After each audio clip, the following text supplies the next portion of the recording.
Hello and welcome to this week's newest edition of the TB3 podcast. I'm Colby. I'm sitting here with Will. I'm sitting here with Joel. And we are back after a little bit of a hiatus, about an extra week break.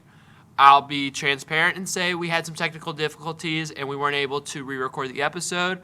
But we're just back here, fresh and new, clean slate, episode 12. Thank you guys for tuning in. If you guys are like, whoa, I just heard these guys. I've already listened to them this week. What's going on? That is because we have a special edition Rays Wildcard recap episode where things got spicy. I'll just say that. And that is out now on Spotify and YouTube. So if you're looking to remember that terrible playoff run by the Rays and, have some people enjoy the roller coaster. Yeah, and have some people voice your frustrations. Go check out that episode because we had some disagreements, if you will, in that episode. But and don't you want to see Raymond in a pair of pajamas? Yeah, Joel's really proud of that thumbnail, which he should be. It's a cool thumbnail. But yeah, we are back with your regularly scheduled TB3 episode where we're going to start off with some Buccaneers football. And not just any Buccaneers football, some throwback Buccaneers football, because this Sunday the Rays were in the Creamsicles. The Bucs were in the Creamsicles. Wow. And we brought back your 1980s Buccaneers experience. Honestly, yeah. Yeah, could it be the curse of the Creamsicles, some might ask? Well, we shall certainly find out. Let's take you back to a 4:25 kickoff and sunny, beautiful, gorgeous day in your Tampa Bay. The Buccaneers were rocking the beautiful Creamsicle uniforms that have not appeared on the field since 2012. And they were gorgeous. They were absolutely beautiful. It looked like they were giving out a bucket hat of some sorts, a Creamsicle bucket hat. So the stadium was rocking. Some people might say it's a little too blue. We might get into that in a little bit. But anyways, to start off the game, your Tampa Bay Buccaneers, led by Baker Mayfield, would get the ball first, and unfortunately, they would go back to their old ways, and they would punt the ball away. However, they would get the ball back pretty quickly after they stop the Lions, who are around midfield, force them to go 3 and out, and get the ball back to try to take an early lead. Baker Mayfield has Mike Evans wide open. He goes to throw. Touchdown, Tampa Bay. No! Batted at the line and intercepted by Detroit, and they would have a short field. Mike Evans was wide open. Let me tell you, if you didn't watch the game, wide booty cheeks open, not a safety in sight, not a corner in sight. If that connects, it would be an easy 6 points. But the Lions would have the ball in Bucs territory, and the defense would come to play and force the Lions to kick a field goal. The score is 3-0. After a slew of punts, we get to the second quarter where Tampa Bay would finally answer the bell. They would go 43 yards in 9 plays, take up 4 minutes of clock. They're so good at eating up that clock, keeping Goff and the Lions offense off the field, but they couldn't produce a touchdown. They would have to settle for 3, and we would see a tie game 3-3. The Lions, though, would have a crazy drive of their own, going 75 yards and 8 plays down the field and score a touchdown. And it came on a 3rd and 13 pass from Jared Goff. Amon-Ra St. Brown would make some plays happen, make a couple guys miss. Featuring Carlton Davis getting pancaked. Which I thought the NFL got rid of the crackback block, but apparently it doesn't apply to Detroit. The Lions would go up 10-3, and that would be the end of the half. We start the second half with the Lions getting the ball. Bucs need to get a stop to stay in the game. The Lions would have a good drive, 42 yards down the field, set up for a field goal, and miss. They would miss a field goal. The Bucs are only within 1 score. And the Bucs, though, unfortunately, on their next drive, would only be able to settle for 3, and it would be 10-6. The Lions would get the ball back, and the Bucs would hold them to 3rd and 10 again. Can the Bucs get off the field? It's only a 4-point game. Jared Goff, however, would pass 45 yards down the field to Jameson Williams. Didn't get a lot of playing time last year because of an injury. He's kind of a new guy. Maybe you might want to pick him up on your fantasy because he is electric. He's from Alabama, and you know how those receivers are. The Lions would go up 17-6, unfortunately. Back to reality. The Bucs would try to answer back and could not. They would have to punt the ball away, and Detroit would add another field goal to go up 20-6. And that was your game, folks. The Bucs could not score any more points and could not get it close. And the Bucs fall to 3-2 on the season, but still retain first place in the NFC South. Because every team in the NFC South lost. Yep. That's Really, the NFC South division at its finest. that is NFC South football, losing, at least currently. Yeah, this is a frustrating game. There's no two ways about it. The Bucs they struggled to sustain offense, whether it was a bad throw by Baker, whether it was pressure on the quarterback, whether it was a non-existent run game again, whether it was receivers dropping passes. The offense just was not able to get any type of rhythm, and our offense is not big play oriented, so they have to have rhythm to be successful, and they had none of that on Sunday. Yeah, well, that's one of the issues is they haven't done well in big plays, but they were certainly there on Sunday. We go back to the tipped interception. I mean, I cannot express this enough. Mike Evans was so wide open. I mean, nobody was within 20 yards of him. They connect that. That's an 80-yard touchdown. That game is 7-0 Bucs. I think you can see it as a different outcome. And then we see in the second half, Trey Palmer is wide open on multiple occasions for explosive plays. Probably one in particular would have been a touchdown as well. Baker, however, would overthrow on all of them. And so, yeah, if you can't make those explosive plays, you're not going to win games. And we saw that with the Bucs. They could not produce any big plays, and they couldn't produce any points to boot. It was there was one specific play. I don't remember which touchdown it was on. I think it was on the first touchdown for Detroit, and it was the coverage was there. Like our player was toe to toe with the guy. It was second play. It was Jameson Williams. It was that play? Yeah, it was that play. Play. That one was tough for me. Like that kind of set the tone of the game in ways for me. Just like he was so close, and all he had to do was kind of just like turn around a little bit and kind of see where the ball was. I know that's hard to do, and I'm just complaining, but like to be that close and to not get it was just tough. Because usually when you see a guy catch a ball, like there's a lot more distance or he's in a better position, but he wasn't really in the best position to catch the ball. But like the play went through, they got the touchdown, and it was kind of all downhill from there. Yeah, the person that was not able to make the play on the ball was Ryan Neal, and I think we should talk about it. He had a really rough game on Sunday. He really struggled in coverage. There's multiple big plays. That one, I remember one in the middle of the field, third down, big plays, and these passes were caught in his zone or on his man, and he was just a little bit late or not playing the ball or stuff like that.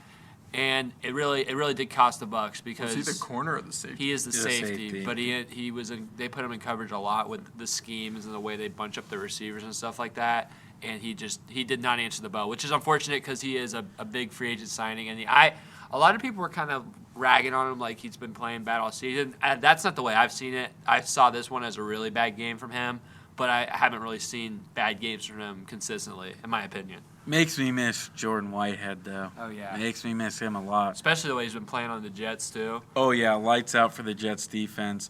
But let me get back to the offense real quick because I just want to put this in perspective of how poor the Bucs offense was. They had 54 offensive plays. Only 6 of those plays had the yards to gain for a first down at 4 or less. They had no third down and ones. They had 1 third down and 2. And they went 0 for 4 on 3rd and 5 or less. So they went 2 for 12 on third downs completely. 2 for 12. And you can compare that to the Lions who went 9 for 16 on third down. That's how you lose a football game. Mm-hmm. Yeah, and I think part of it, one of the big issues for me is the run game, and we've talked about it all year, and it's spread from last year to this year. I'm not going to sit and blame Rashad White, Keyshawn Vaughn, any of the running backs. This O-line's got to step up, man. They really have to step up because if we cannot get a run game going in any of these games, especially when we're playing tough competition, and I still think this Bucs team is a playoff team, but you can't be one-dimensional. You just cannot do it. And I think right now that, to me, that's their biggest problem on offense is the lack of rushing offense thanks to their O-line. Yeah, I think, to be fair, I think 2/5 of the offensive line's doing absolutely fantastic, and that would be Tristan Wirfs and actually Luke Gedeke. I think they have done a great job keeping Baker upright. I know Luke Gedeke was matched up with Aiden Hutchinson a bunch on Sunday, and I think I saw the stat. I think he allowed maybe like one quarterback pressure, one hit, something like that. Luke Gedeke has actually blossomed into a really good right tackle this season, and he's been doing good. We know about Tristan Wirfs. He's holding it down on the left side for us all year, but the interior of the offensive line is struggling so far for the Bucs. I mean, they're getting no push. They're actually getting pushed backwards, and it's blowing up a lot of run plays before they even get developed. And I know there has to be some blame on the running backs. We said this before. I do think the running backs, you can't only go on the offensive line. I know there's a bunch of plays that the interior is getting bowled over, and there's no shot for the running backs, but there are some plays where the running backs are not getting as many yards as they could. Do you think our running back is on our team right now, or do you think we have to go outside? That is a good question. I think it's a good thing to present. I think our starting running backs on our team, but I do think going for a running back 2 would not hurt at the trade deadline. Like a bulldozer kind of running back? I mean, first off, I think we just can because of our cap situation. And I know you get you a running back for cheap though. But I don't think we need it because we need O-linemen. And again, you say, well, they're not getting as much yards as they should. I mean, it's impossible when you got a guy in your face almost every single play. And every time you have to run up the middle. Yeah, and we've seen it from Cody Malk. And I know that's what a lot of people were complaining about with Byron Leftwich last year as the offensive coordinator, where it seemed like the only run play we had was an inside dive. Well, you can't run to the outside. You can't run sweeps and counters and all that stuff because you're looking at a 5 to 7 yard loss instead of a 1 to 2 yard loss. So, again, I can't put any blame on the running backs, man. The interior O-line especially has got to step up. They do a decent job on pass protection. I'll give them that. But on the running side of the ball, I mean, you have to blame it on them. You can't really put these running backs under heat. Yeah, and in this game especially, you started to see kind of that trend that we had last year where the opposing teams just – they're not going to run it. If they run it, it'll be 2 yards, and we can just start planning for that 10, 12-yard throw. And that's what stalled a lot of these drives out. Yeah, and, I mean, unfortunately, the last time we really dug into this conversation, it was against the Eagles, and they have an elite front seven. This one's against the Lions, and that's not to say they're a terrible front seven, but they are not elite by any means, in my opinion. So this one does it does hurt a little bit more because we're not sufficiently running the ball against a pretty mediocre defense. And we didn't even score a touchdown on what I would say is a pretty mediocre defense at best. And we held down a high-powered offense too, which just sucks for the game, man. It sucks that the offense didn't have any rhythm. Yeah, I mean that's the biggest thing too is like I said at the beginning of the year, the defense is good enough to keep you in every game, but the offense has got to produce somewhat, and it's just disappointing to see that. Especially when, I mean, you got to give the defense some credit. They only allowed 2 touchdowns. One of them was just kind of, and both of them were kind of fluke plays if you think about it.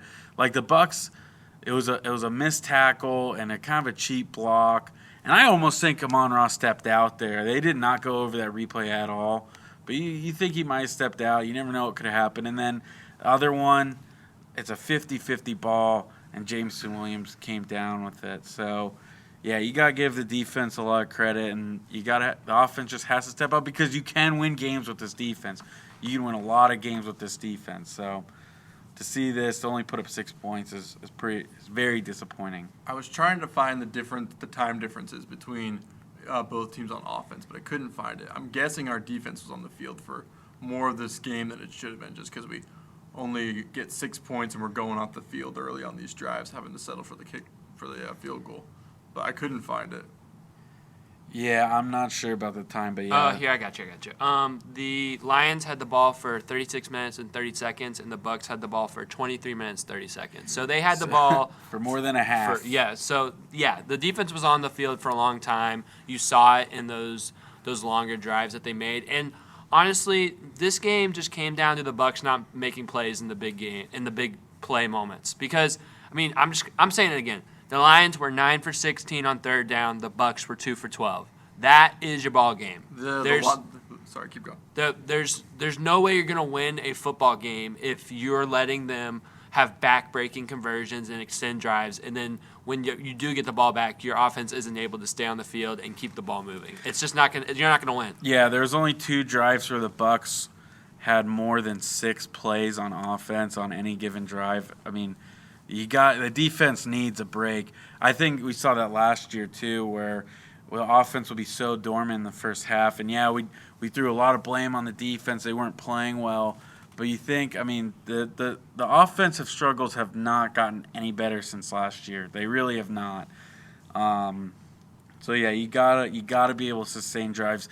Even if you can come away with 3 points, you just have to do what you've been doing, what we've seen earlier in the year, where you've eaten up as much as 8 minutes a clock. Even if you come away with 3, you're giving your defense so much rest, and you're keeping their defense out there, and you can turn the tides a little bit. So we need to see that from the Bucs coming up this week.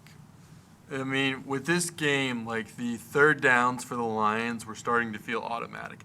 They only ran for 40 yards on 22 carries, so it wasn't coming from the run game. But every time it was at third down, it was like, where's that big throw coming from? Where's the big throw coming from?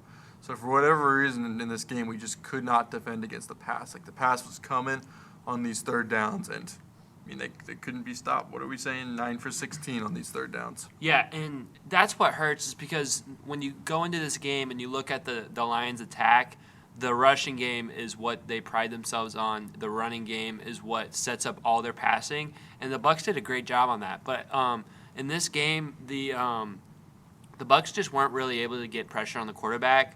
I think they ended up getting like 1 sack, I'm pretty sure, by Levante David, who had an absolutely amazing game. We'll get to that later.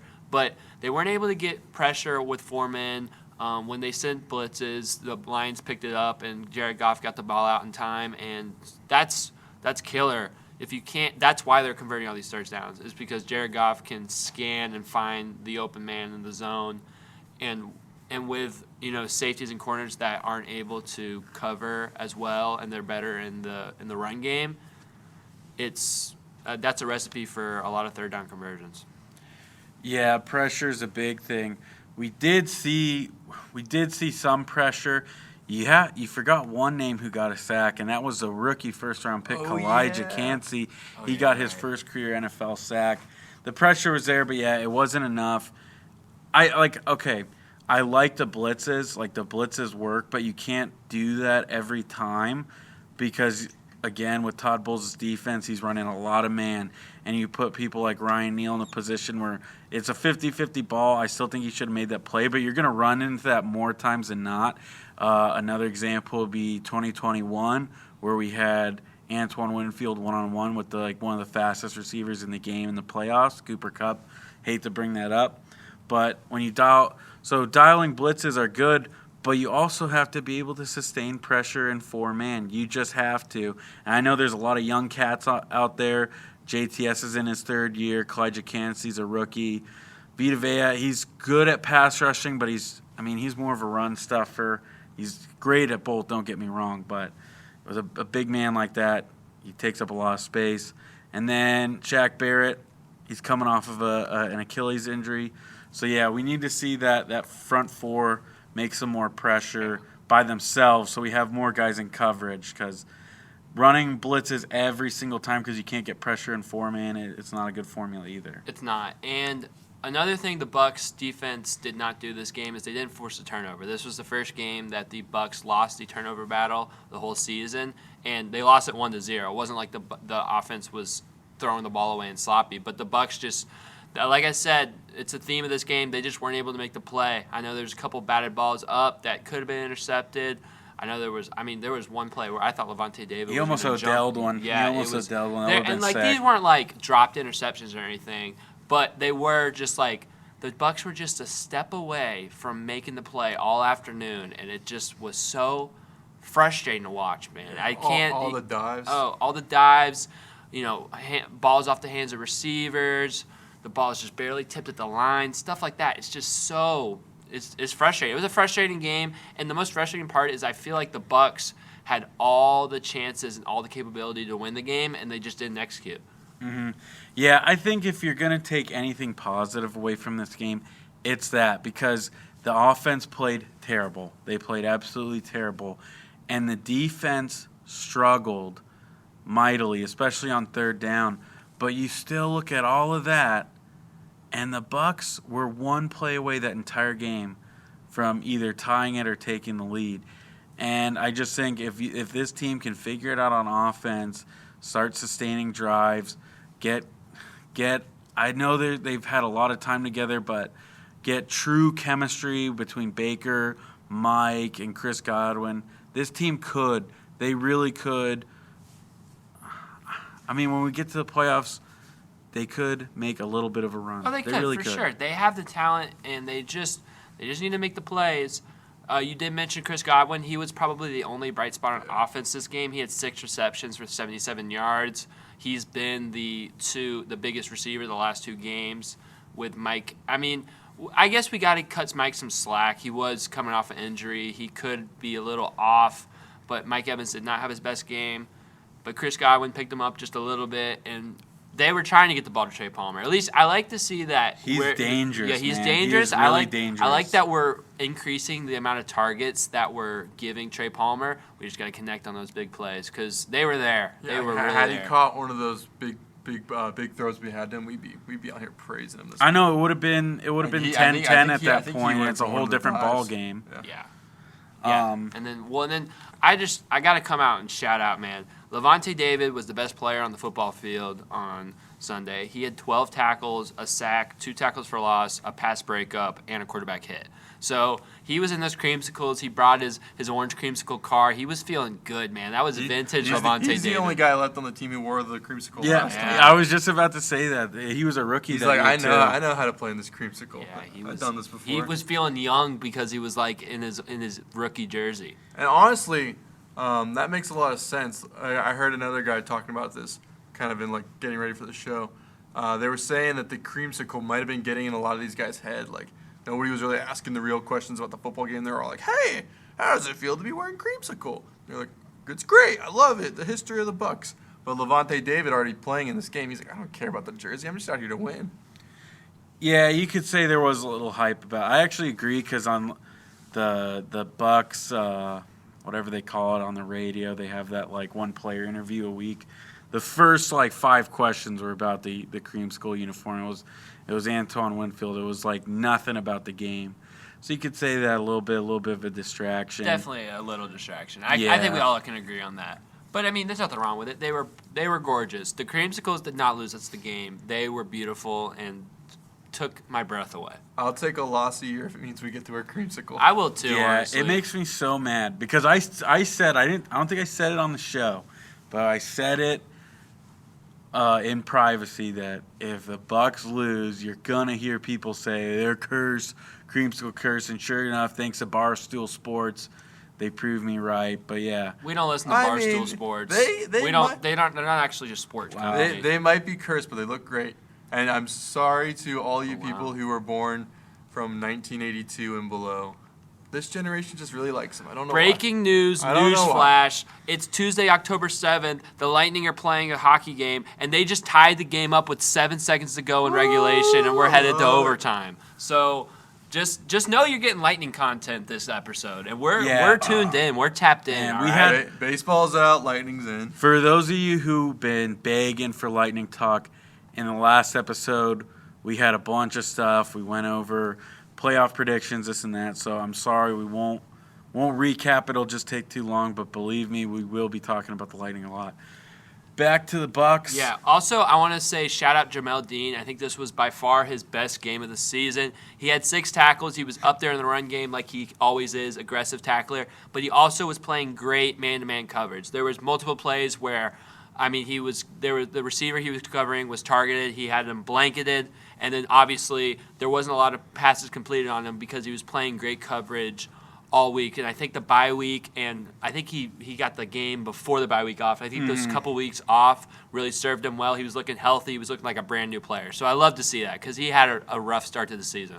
Yeah, I think another cornerback you have to mention, I know he had a couple rough plays, but the undrafted free agent, Christian Eisen, what I saw of him in the run game was pretty special. It's not often you see cornerbacks running down and making plays, man. This guy's already had a couple picks under his belt, and now he's making plays in the passing game and the run game. So, yeah, I got to shout out Christian Eisen again, man.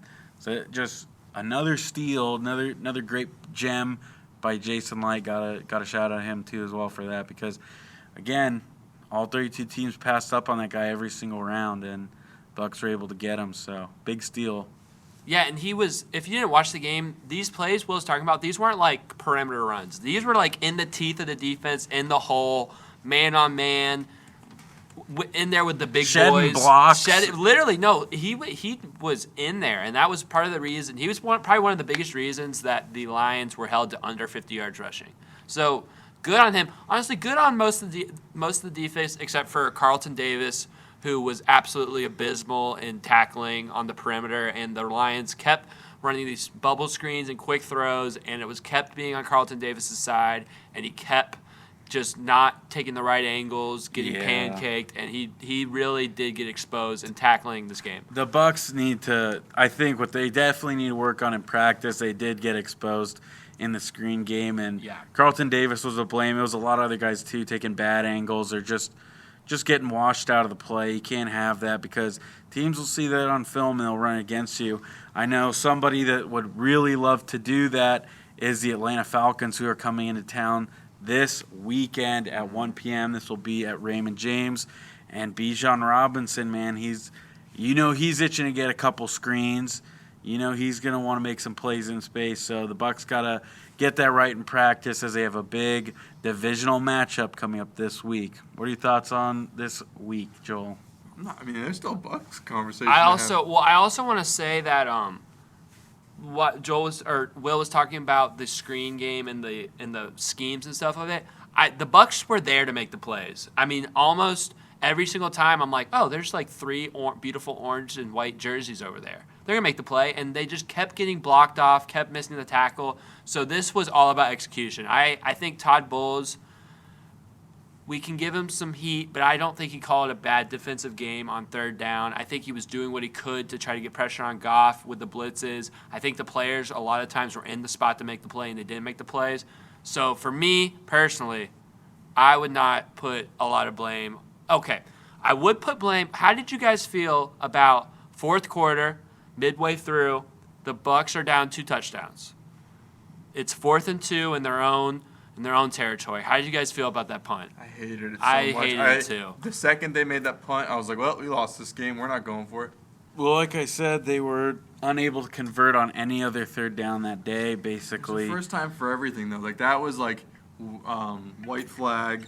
Just, we're done. Throw them in the towel. It felt really white flaggish to me too. I'm with Joel. I think it's 4th and 2. You haven't been able to move the ball, and I mean, punting the ball at best case scenario at that point gives you like 6 minutes to drive up and down the field twice and get 2 touchdowns to tie it. And the Bucs weren't even able to show that once. So I think they that was their chance. They had to score on that drive, and punting it felt like a white flag, and it was like, all right, guys, this is an L. And that's one of those decisions for Todd Bowles where it's like you're losing the faith of your offense and something like that. It's like, sorry, guys, I have seen enough. We're going to go hope for a miracle onside kick later in the game. Yeah, but this is the same thing. Again, if he would have gone for it and they didn't get it, we'd be sitting here saying, "Oh, I would like he's an idiot for boldness. going for it. We should have just relied on our defense. The defense, if they just got one stop quick, we still would have had 4 minutes to score." I don't think I would have said that. It's hard to say. It's hard to say. But Joel, we all watched the game together. We both said when it happened, we don't like that decision. So I think in my mind, like I said, we said this in the race thing. When I try to judge coaches' decisions, I try to think about how I felt in the moment of the decision, because hindsight's always 20/20. I did not like the punt in the thing, so I feel like I wouldn't have liked the punt, or I would have liked the 4th down try even if it was a failure. But I understand what he was thinking. I think he was thinking, You gave them 3 You points still- automatically. You give them 3 Yes, points if you don't get it because. But you also take 2 minutes off. But then at the same time, you can't run the ball. They weren't going to run for it there. They're not going to get 2 yards running the ball. The Lions would have eaten that up easily. So you knew you had to pass. Detroit knew you had to pass on that play. But you don't think they could have just ran a little stick route to Chris Godwin, got the first down, and kept the first down? Godwin was First having down, himself a game, Tampa. Bang! Yeah, that's what would have happened. I mean, I understand it. I get it. It's not like an it egregious was- decision. It was cowardly. That's the word I'll use. I'm with you. I think it was a little cowardly too. But I'm not saying that's the reason we lost. Like I said, the players did not make the plays in this game, and that is the number one reason why the Bucs lost. They just lost. The Lightning just lost. They just went to overtime. They lost in like 30 we got a seconds. point. That's all that matters. We did get a point. Loser talk. Yes. All right. That Let me ask this: do you guys how much of this loss do you guys think that's not the word? How much do you think it goes up against the fact that we had the bye and we were kind of rusty? We shouldn't come out rusty after a bye. I feel like the Bucs historically are bad after bye weeks. But that shouldn't be the case. It should. That is a weird You thing. cannot come out of the bye rusty. Well, that's coaching. You have 2 weeks to prepare for any team you play. You can't do that. So I'd say if that's the excuse they're throwing around at all, that's. I don't think it's a good excuse. I'm just saying. No, It's inexcusable. I think how that's they played. a reflection on the coaching staff. Yeah. You have to keep your team locked in during a bye week. That's a valuable time to rest, recover, but also mentally sharpen yourselves and physically sharpen yourselves. And you have to use the bye week as an asset, not a hindrance. So I don't think it's a valid excuse. But the Bucs do, like I said, historically, I feel like the Bucs come out of bye weeks flat very often. So I think between the bye week and just kind of taking it too easy, we've taken on some of the characteristics of the coach, and he's kind of a laid-back guy. And then the Creamsicle celebrations, it probably felt like a mini Super Bowl for them and stuff, just like wearing the jerseys, celebrating around town. Like, I think they just came into this game too lackluster, and we saw it on the field. yeah, I mean that's it. So let's talk about this week. There's Will, what do you want? should we trash on the fans a little bit? Because No, I didn't think it was I that heard bad. the Lions took over the entire lower bowl. They Nah, didn't because it wasn't the that angle bad. of the field from It was the over- TV, yeah, it's over the it Lions faces bench. a Lions side, Yeah. and there's plenty of Lions fans there, and it just looked like there was more because there's a big contrast between dark blue and orange and bright Yeah. orange. I So gotta it admit, stuck though, out like it a was a sore nice thumb. color scheme. I did like It was like a tasty dessert. It was an aesthetically pleasing season pleasing stadium. I'm with Will. I don't think it was an egregious amount of Lions fans.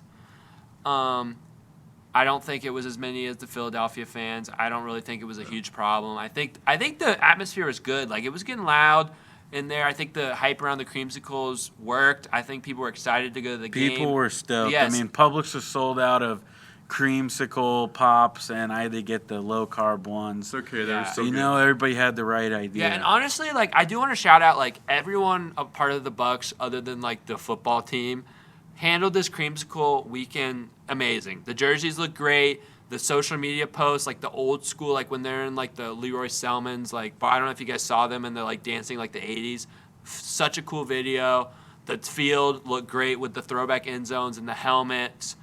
I mean, everything. The cheerleaders were dressed up in old school. It was cool. It was really cool. They did a great job. I just wish the team would have backed them up. They made us forget about 25 years of losing.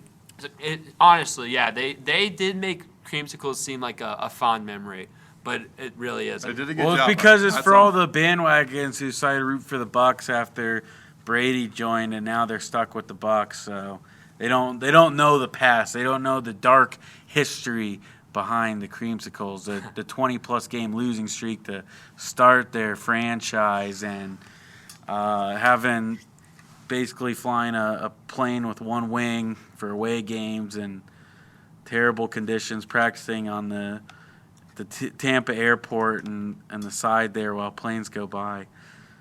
So, yeah, people don't know the history, the dark history of the Creamsicles. There's a lot of losing. I mean, that's our generation. We're like, what's losing? These things look awesome.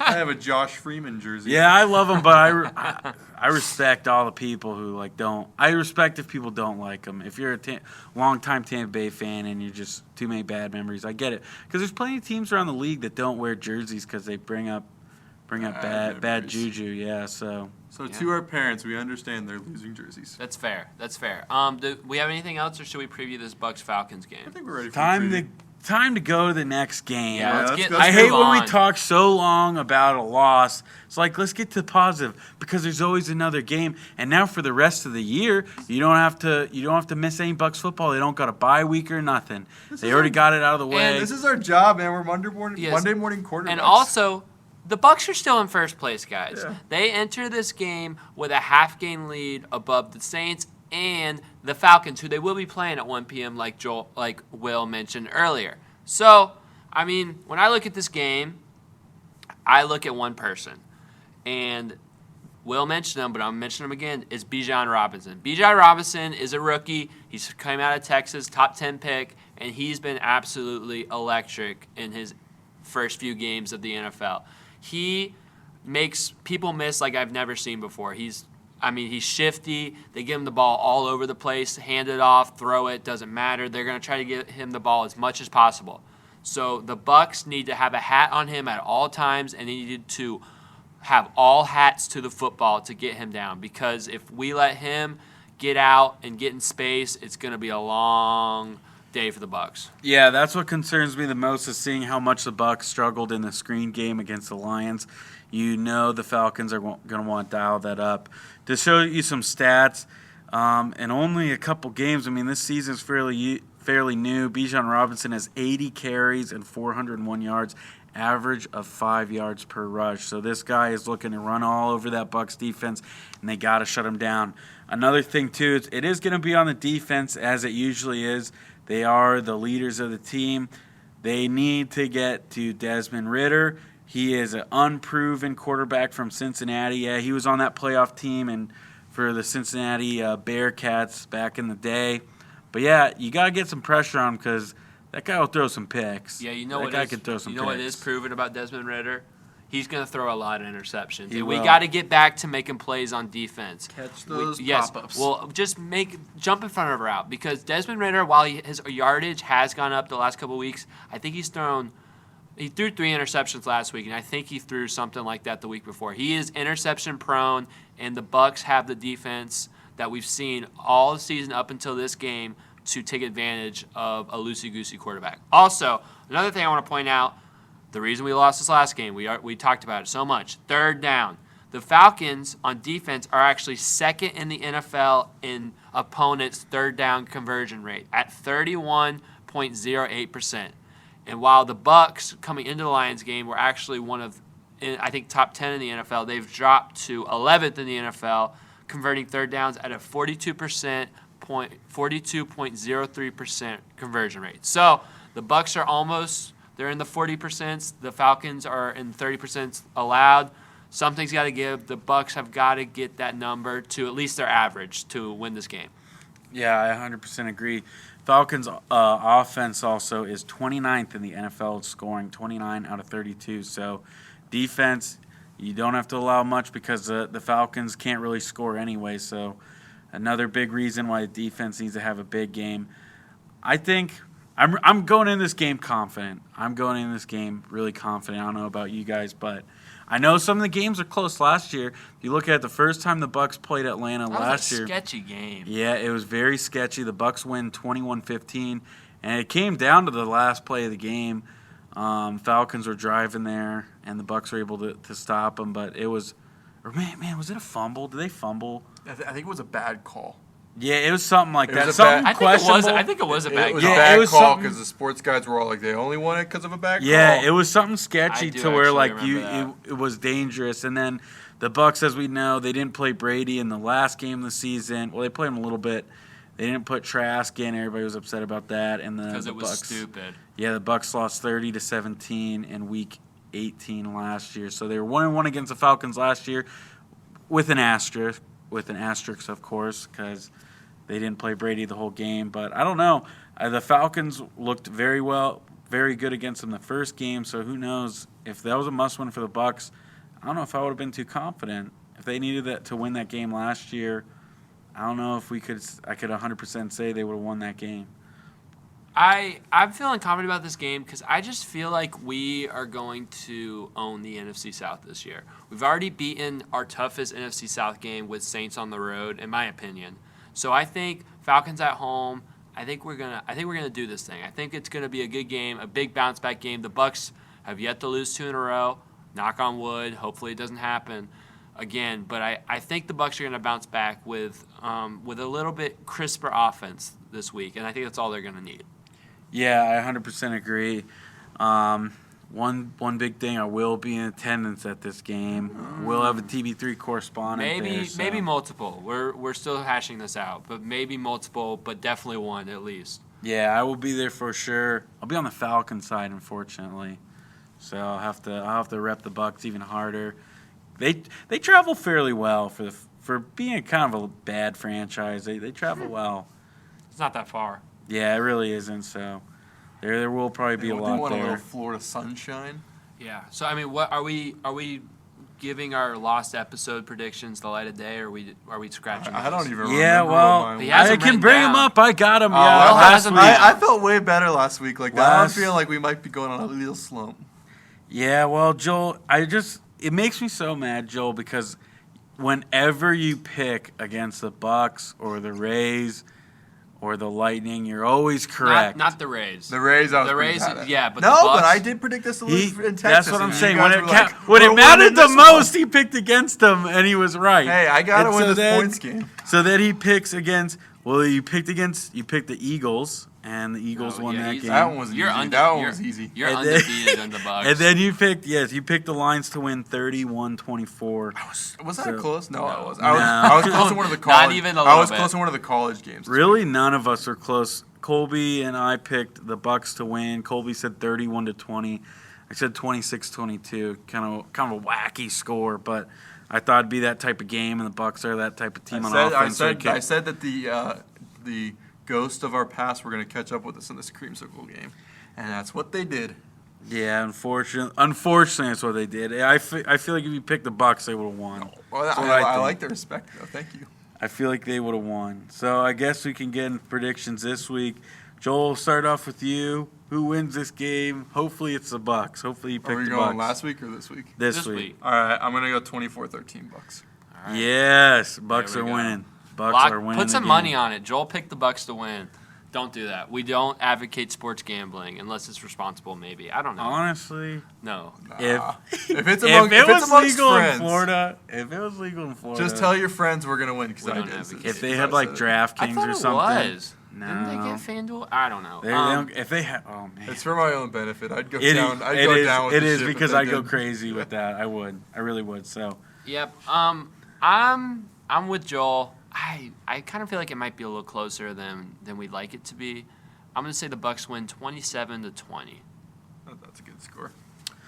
yeah, I think it will be a close game. I think the Falcons are going to build off what they did last year, but this is a different Bucs team, man.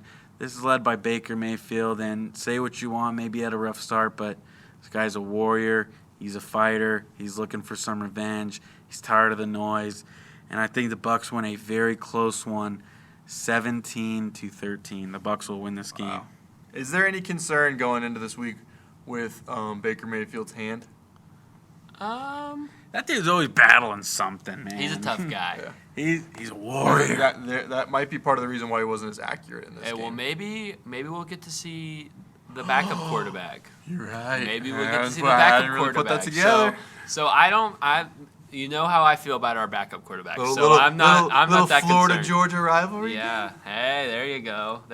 Bring Kyle Pitts and Kyle Trask on the same field again. Honestly, I say the Bucs should just trade Kyle Trask to the Falcons and let him get back with his buddy Kyle. And The Falcons would do that. and terrorize the NFC South, but not as a Buccaneer. But that's all right.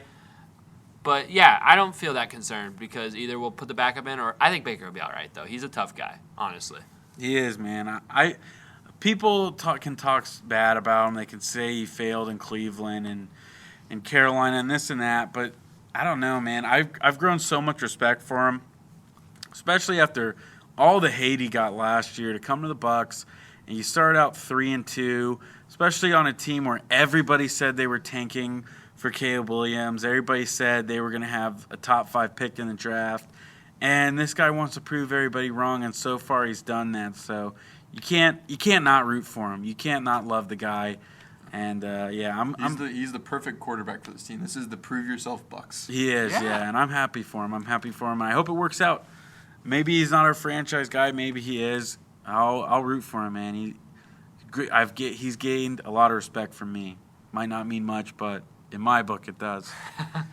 No, it means so much. But I think let's do it, man. Let's talk some Lightning right now. It's time to talk Lightning hockey because we had 3 regular season, yes, you heard that right, regular season hockey games. It feels like it was just the playoffs, and we're back at it. Hockey starts early and early. Oh, man, this was the longest It was a long off season, but I feel like hockey starts early and early every year. Like, the fact that it's like the second week of October and they're doing it. And basketball, like, you don't even hear about it yet, I feel like. Basketball is starting next week. Next Tuesday, week, yeah. See, it's like a full 2 weeks before honestly, basketball I think starts. it's smart. I think it's good that hockey. I think it's good that hockey is starting early in the basketball because they need that little head start, you know? So, I'll break it down for you guys. So, the Tampa Bay Lightning were the first game of the NHL season. Yes, you heard that right. 5:30 Eastern time. It's a weird start for Tampa on Bay. ESPN to fit in the tripleheader. We're all about afternoon sporting events here in Tampa this month, apparently, and in the sports world. But, let's get into They it. sold it out. Yeah, it's the first game. And in the first period, Cooch gets us on the board. Nikita Kucherov, assisted by Victor Hedman and Braden Point. That's a trio to love right there. Puts the Lightning up 1-0. And then in the second period, someone who I didn't know was on the Preds until this game, Ryan O'Reilly gets a goal for the Preds. So that's good for the Preds having Ryan O'Reilly. That's interesting. Sucks for the Leaves. I know he was on them last year. But then, dude, I do not know this guy's first name or how to say it. Jay Parasinen for the Predators puts them up 2-1, and then the man of the game, Nick Paul, on the power play, gets his first goal of the season, assisted by Braden Point again, and Steven Stamkos ties the game back up. And then Brandon Hagel on a penalty shot. What a wacky first game we're having. Puts the Lightning up 3-2. And then the Preds come right back. What a crazy third period this was. As the Preds, Mr. Novak on the Predators power play comes right back to tie it up 3-3. And then Nick Paul with his second of the game, again on the power play. This power play is looking vaunted right now. It puts the Lightning up 4-3, and then Cooch gets his second goal of the game. It's an empty netter, and the Lightning are undefeated 1-0 to start the season. We're feeling good. We are feeling good, but We take the longest break in the world. They start a big road trip. yes, and it's the biggest Tampa versus Detroit game of the weekend, I guess. These opening weeks are so annoying with their long breaks. It's like, woo, Tuesday. Let's play again on Saturday. I was excited for more, man, and it's like, I got to wait the entire week. Year, it's like a week-long break. It's just kind of crazy. Detroit absolutely owned us this weekend because the Lightning headed into Little Caesars Arena, right? Pizza. Yes, Little Caesars Arena. Beautiful arena, Yeah, actually. face the Red Wings. And the Red Wings, they looked like this was a high-scoring game. I think they're the supposed Red to Wings, be pretty good. The Red Wings got up first 1-0, a Sprong goal. All right. Then Steven Stamkos got his first goal of the season. It was right in his office. It was beautiful. 1-1 Lightning. And then Brandon Hagel, another goal. Breakout season incoming? I think so. 2-1 Lightning. And then Alex DeBrincat, a big free agent signing for the Red Wings, ties it back up 2-2. And we're just going back and forth. We got a Raymond goal unassisted, all right, for the Red Wings. Then Steven Stamkos with another goal to tie it up 3-3. And then a JT Compher, that's another dude that's coming from other places for the Red Wings, to make it 4-3 Red Wings. And Alex DeBrincat again, big free agent signing, makes it 5-3 Red Wings. And then the Lightning cut into that lead, a Victor Hedman power play goal. The lead's only one. I heard However, that goal on the radio, and it was hype. Oh, and it was. And are they going to come back? Nope. A Sider empty net goal for the Detroit Red Wings seals it. The Lightning lose 6-4 in regulation. And they're back at it the next day. They're headed over to Ottawa for their first game against the Senators. And Ottawa even a team? I mean, who are these guys? well, who are these guys? The guy scoring the first goal for the Ottawa Senators is Vladimir Tarasenko. That's a move I didn't know either. Wow. I knew about the Ryan O'Reilly one, but then when I saw this, I was like, why is he there? That's crazy. So Vladimir Tarasenko is scoring for the Ottawa Senators in 2023. Fair enough. And then Anthony Cirelli gets his first goal of the game or of the season and game to knot it up 1-1. And then Brady to Chuck, who has been overshadowed by his brother, but he's a good player too. Gets the goal to go up 2-1. And then Tanner Jeannot, his first goal of the season. We're looking for a big season from him. Ties it back up 2-2. But then Matthew Joseph, our old friend, our old buddy on those cup teams that didn't really play, but he's playing on Ottawa. He's playing on Ottawa, goes up 3-2. Then Brady to Chuck gets another goal, 4-2 Ottawa. And then the Senators seal it with a Stutzel empty netter goal to make it 5-2 Senators, and the Lightning go 1-2-0 in their first week of regular season play. Yeah, a little disappointing. I was super excited for the Lightning to start the year, and it was frustrating right off the bat, to be honest with you, because again, in our lost episode, maybe one day it'll magically appear, and you can hear about all You'll hear it in heaven. Yeah, you can hear when about you're up all there. the Lightning we talked about and all these guys. Like I said in that episode, Nashville is kind of a struggling team. Yeah, they picked up O'Reilly, but they're looking to rebuild. They let go a lot of their talent. And to see Lightning kind of struggle with them, they were down 2-1, and then it really seemed like they couldn't put them away. It was frustrating, and then it carried over into Friday where they lost the Red Wings, who I also said a lot of those names are free agent signings or trades that the Red Wings have made with Steve Yzerman. I think we know a lot about that guy in the Tampa Bay area, so that team is on the rise. And then Ottawa, I was actually looking at their roster. I mean, they have Vladimir Tarasenko, and then they also have Claude Giroux, longtime captain for the Flyers. And then their goalie's Joonas Korpisalo. Yeah, they're trying to make a little run. Yeah, he was the Kings' hero last year in the playoffs. He was a dog. He was lights out for the Kings. So, yeah, Ottawa Senators, they have a decent team. So I was supposed to say the Lightning played two up-and-coming Eastern Conference teams that they lost to at the end of this week.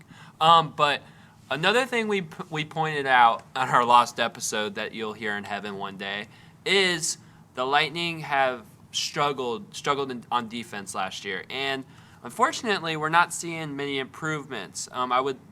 The Predators game started off really good. It seemed like they were cutting down the ice, and they were forcing them to the middle, I think is what the interviewer said, with John Cooper told her that they're trying to do, or something like that, or force them off the middle. I don't remember, but they seemed really good. They came out hot in that game, and they played overall pretty solid defense and kind of protected Jonas Johansson, but then in their loss to the Red Wings, they allowed the Red Wings to shoot 42 shots on goal, which is, I mean, that's a lot of shots, man. That means they scored 6. So that means Johansson's making 37 saves. That's a lot, especially on an inexperienced goaltender. You want to be able to tighten it up better. And then in the Senators game, they allowed 38 shots on goal. So both these games, I'm not really seeing the improvement that I would like to see on defense. I know Victor Hedman was getting into the action, and but we were all kind of talking about Mikhail Sergachev in our last episode, and I think he had a pretty quiet week, so I'm looking for him to kind of bounce back coming up. Yeah, the nice thing in this week is we've seen some of the stars step up, like Stamkos has a goal. They look very rejuvenated. So they're ready to go. They're well rested, and it's just a matter of surviving until we get Vasilevsky back. And this is all a good thing because it's going to make us realize that we can't just rely on the goalie. Like this guy, we can't force him to stop 45 shots a night. Like we have to tighten up. And I trust John Cooper. I expect it to happen sooner than later. But right now, we're just getting our feet ready to go, getting our wheels ready, or whatever that one's saying. Well, you mentioned our wheels under us, our feet under us. I hate to say you mentioned Steven Stamkos. He did not play against Ottawa. He has a lower body injury. We don't know the timetable on his return, so hopefully it's nothing serious. So good. You know, with hockey, It's still old school sports, so you can't really disclose what exactly happened because the other teams will try to make some cheap shots on it. So we know it's a lower body.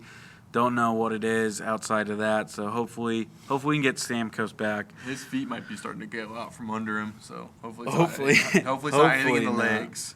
Oh man, that does stink. We can't seem to catch a break here injury-wise this summer fall time. Yeah, timetable. I'm glad it's Seriously. early. Like I said, Yeah. the first part of this season, the first part of 2023, it's just about staying 500, weathering the storm. So it might be a good thing that it happened earlier rather than later. I wouldn't want to not have them in the playoffs. Hey, you know what Even this though is? they did win one without him. It's more rest. Now Stamkos gets Yeah, rest. We're all More rest. rest. You More get rest for rest. You Stamkos. get rest. You all get We'll rest. get the 8th seed or whatever, the last seed of the playoffs, and we'll make our run. Yeah, I do want to mention Jonas Johansson. This is his first week as Lightning goaltender. He did not play in the Senators game because it was a back-to-back. But in 2 games, he had an .889 save percentage, which is it's decent. It's decent. It's decent. He faced a lot of shots, like we said in the Red Wings game. One thing I have noticed from him just watching is he's not even remotely as quick as Vasilevsky. He seems a little bit delayed or just kind of stuck in the mud. But he is a big guy, so it kind of makes up for it. But he definitely is not my Vasilevsky. But he's doing solid, and that's all we can ask from him. Yeah, again, this guy he's only had, like we mentioned in the last episode, he's only had 35 NHL games. He spent a lot of time in the NHL minor league system. So, yeah, this guy's fairly new. He's basically a rookie. So don't get frustrated with him yet, Lightning fans, if you're out there. He's very young. You got to give him some time to get acclimated to the speed of the game and in a tough Eastern Conference. So, yeah, he started off decent. We'd love to see it better. I think, I mentioned, not being able to put the Preds away, that kind of stuck out to me a little bit because I know you end up winning the game, but to give it up there, especially against not a good team, that's a little bit of concern. So you got to beat the teams. You got to beat some of these bad teams. You can't let them stay in it and have it go down pretty close. And the Lightning were lucky in that game because it seemed like they were on the power play the entire third period. And there was still, so.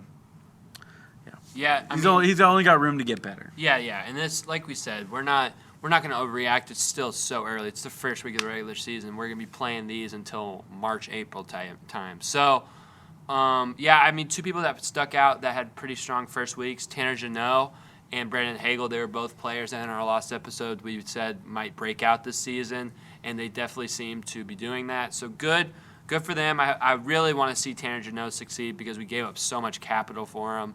And I feel like there's just immense. And he signed that contract, I'm pretty sure, extension this offseason. So there's just a lot of pressure on him. And I just want to see the man succeed and be a next great young Lightning player. Yeah, Brandon Hagel, he had 2 goals, 1 assist, so 3 points. And Tanner Jeannot had 1 goal and 1 assist. You got to shout out to Victor Hedman, 1 goal and 4 assists. So it's a total of 5 points. 24 minutes of ice time, man. So that guy, he's a leader, man. He's out there a lot, and he's doing his thing.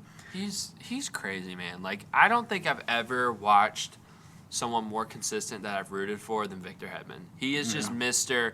He's there. He'll he'll rip one in for you every other game. He's going to make the defensive plays. He's going to make that cheeky poke check. He's going to sacrifice his body. He's going to do whatever it takes to win, and he's always going to be there. And hats off to him, man. He's amazing. It's just a pleasure to watch him every year.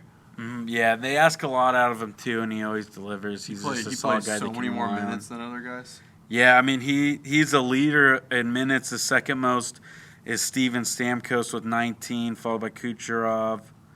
Kucherov is second. My bad. Kucherov is second. Third is Braden Point. So he's right up there with the big guys. So yeah, what a guy. One thing I think to go negative, a little disappointed with Connor Sheary.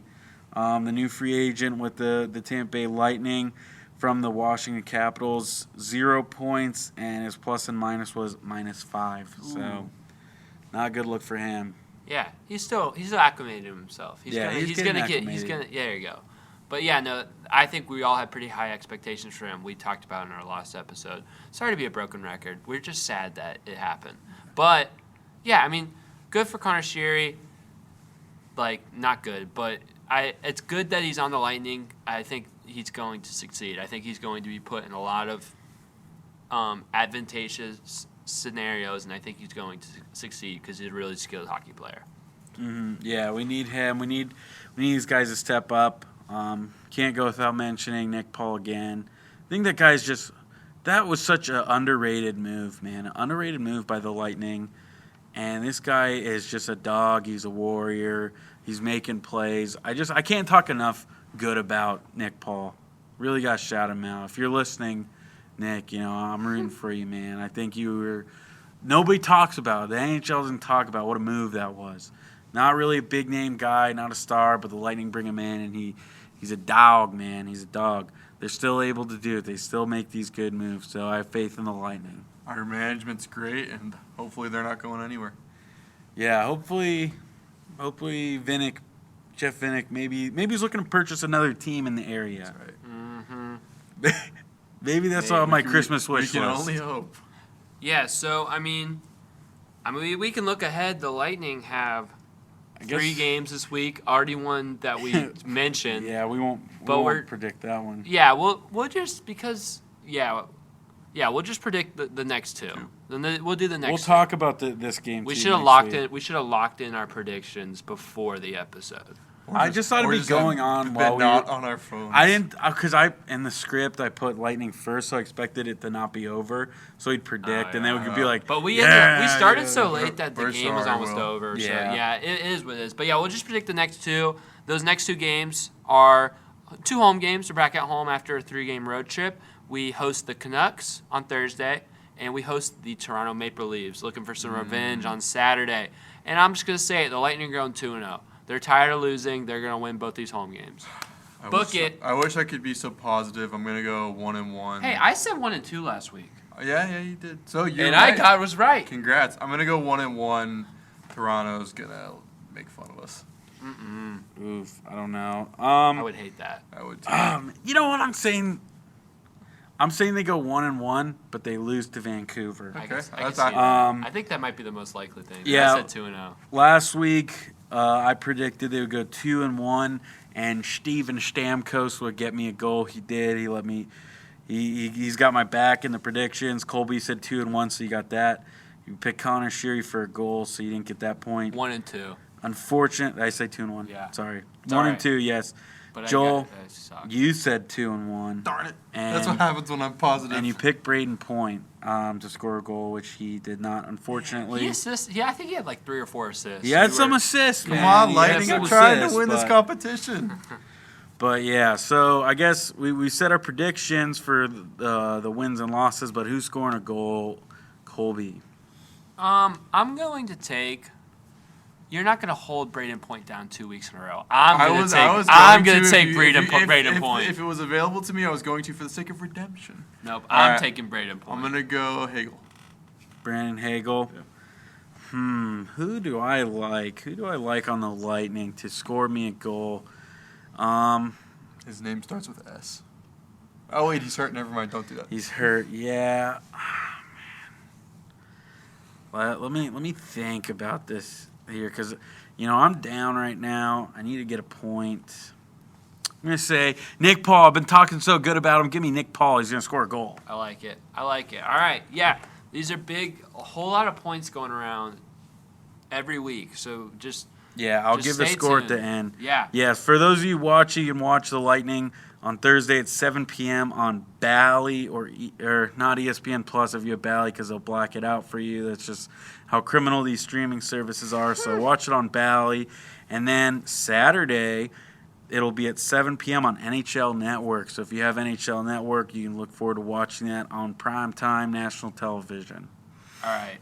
I think these have been 2 negative topics. I think we're all itching for the fun go-lucky topic. Well, we have to go negative a little bit more. But even college football, even the loss is a little bit fun go-lucky when it's the Bulls, not when it's the Gators. But Yep. We can't say. Yeah, I mean, that's we can't rude. say Sorry. We can't say that. Sorry. Come on, We love the Bulls. My No, parents went to USF. I love the Bulls, but I don't get as sad when the Bulls lose as when the Gators lose. I'll be transparent. Do you get as sad when the Bulls lose as when You FSU can ask loses? Joel. I was crying after they lost That was a Alabama. hard game. I was really sitting there in tears. Had All I right. been able to finish this Bulls game, I probably would have cried.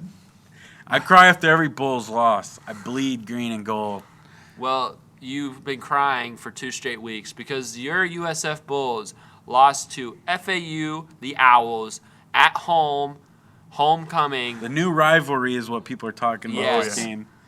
They lost 56-14, so that really stinks. This is back-to-back weeks where the Bulls have gotten absolutely scudded by their opponents after they were really building up some positive momentum, and they just absolutely have halted the bus. They've turned it around, and I don't know really what's going on with these Bulls. I don't know either because, again, in this episode, we keep talking about this lost episode. We were talking about the Bulls losing to UAB. They were 1-4. USF was 3-2. They're looking to build off of their back-to-back wins, and they get blown out in that game. And I think we all kind of just said, whatever, it happened. Just throw it out. Forget it happened. This team's going to lose some games. They're young. But then you go into this week, and FAU by no means is some juggernaut, and they lose 56-14. It's really disappointing. It is really disappointing to see this happen because they went from a winning record to now they are under 500 at 3-4.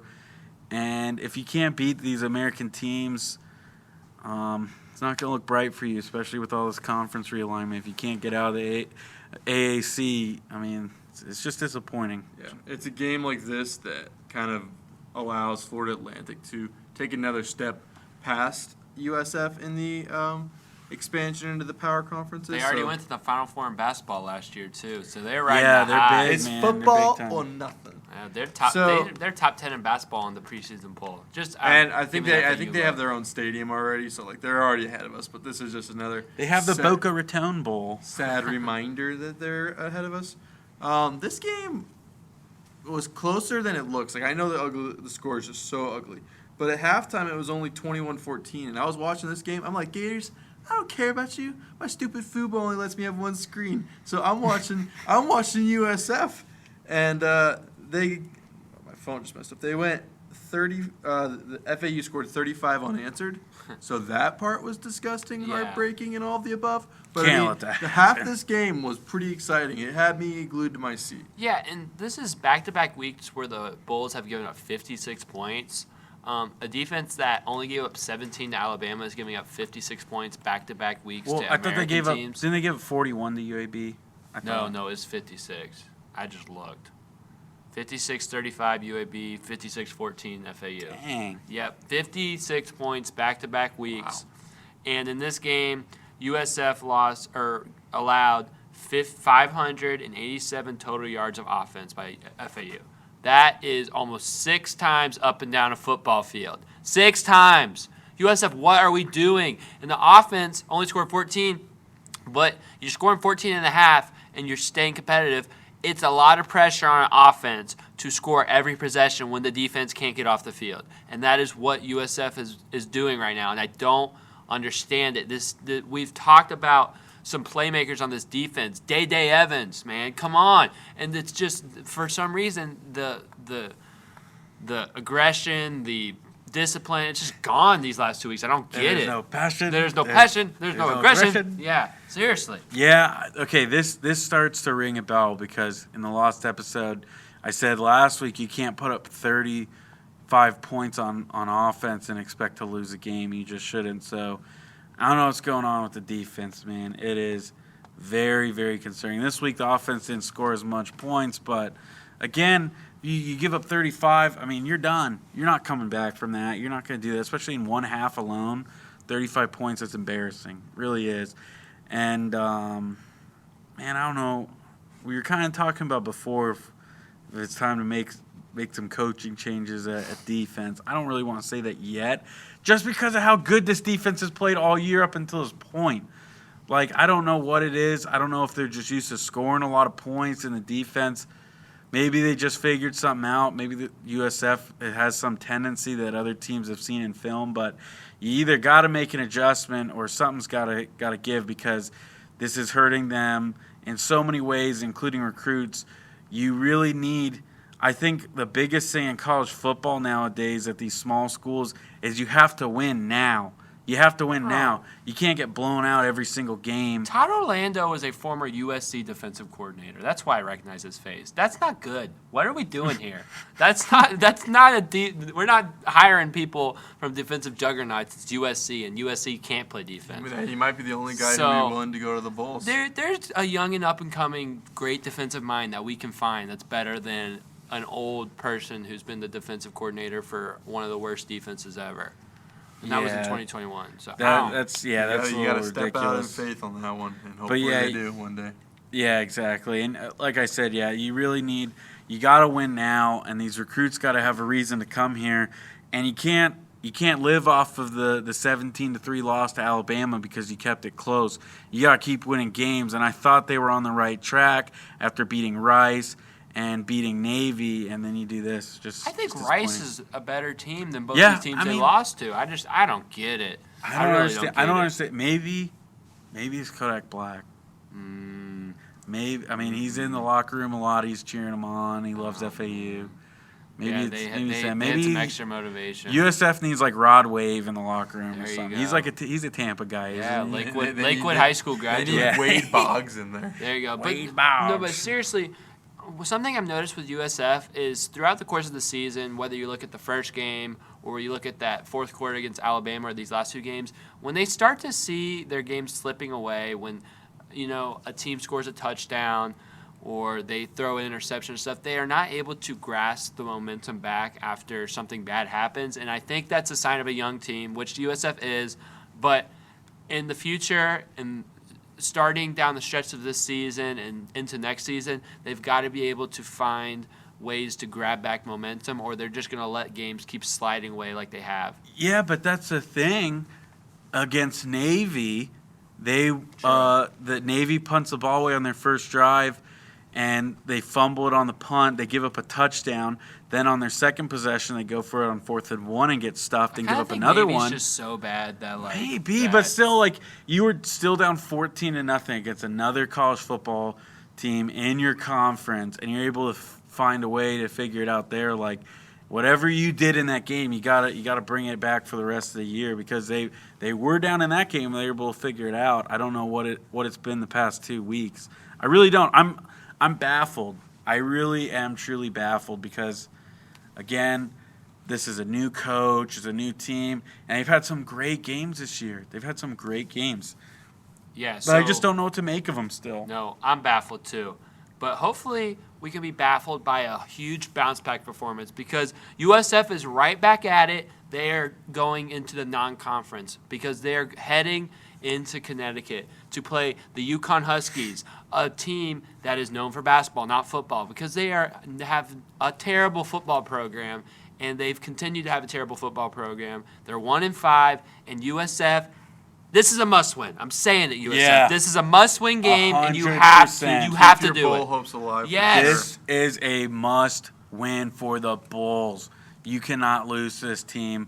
I don't know how UConn still even has a football team at this point, because who wants them? They're an independent team. Like, they can't even have a conference that wants them. Like, not even – I don't even know if probably FCS teams want them at this point, any of those conferences, because they're that bad. They're that doo-doo. And, again, they're independent. Who they play, they're not Notre Dame. They're not going around playing all these Power 5 schools. So, yeah, you got to win this game. Got to win this game for the Bulls. And just get ahead. Get ahead. UConn gets the ball first, stop them. Let your offense get a lead. Let the momentum roll. Let's cruise to a nice, easy win, USF. Don't get down early like you have the last 2 games and just let it spiral. All right? You guys got this. This is Colby Alfrey, and I'm telling you that you're going to win this game. You're going to get back to 500, and we're going bowling in December, USF. What's the score? The USF Bulls are going to win this game 35-17.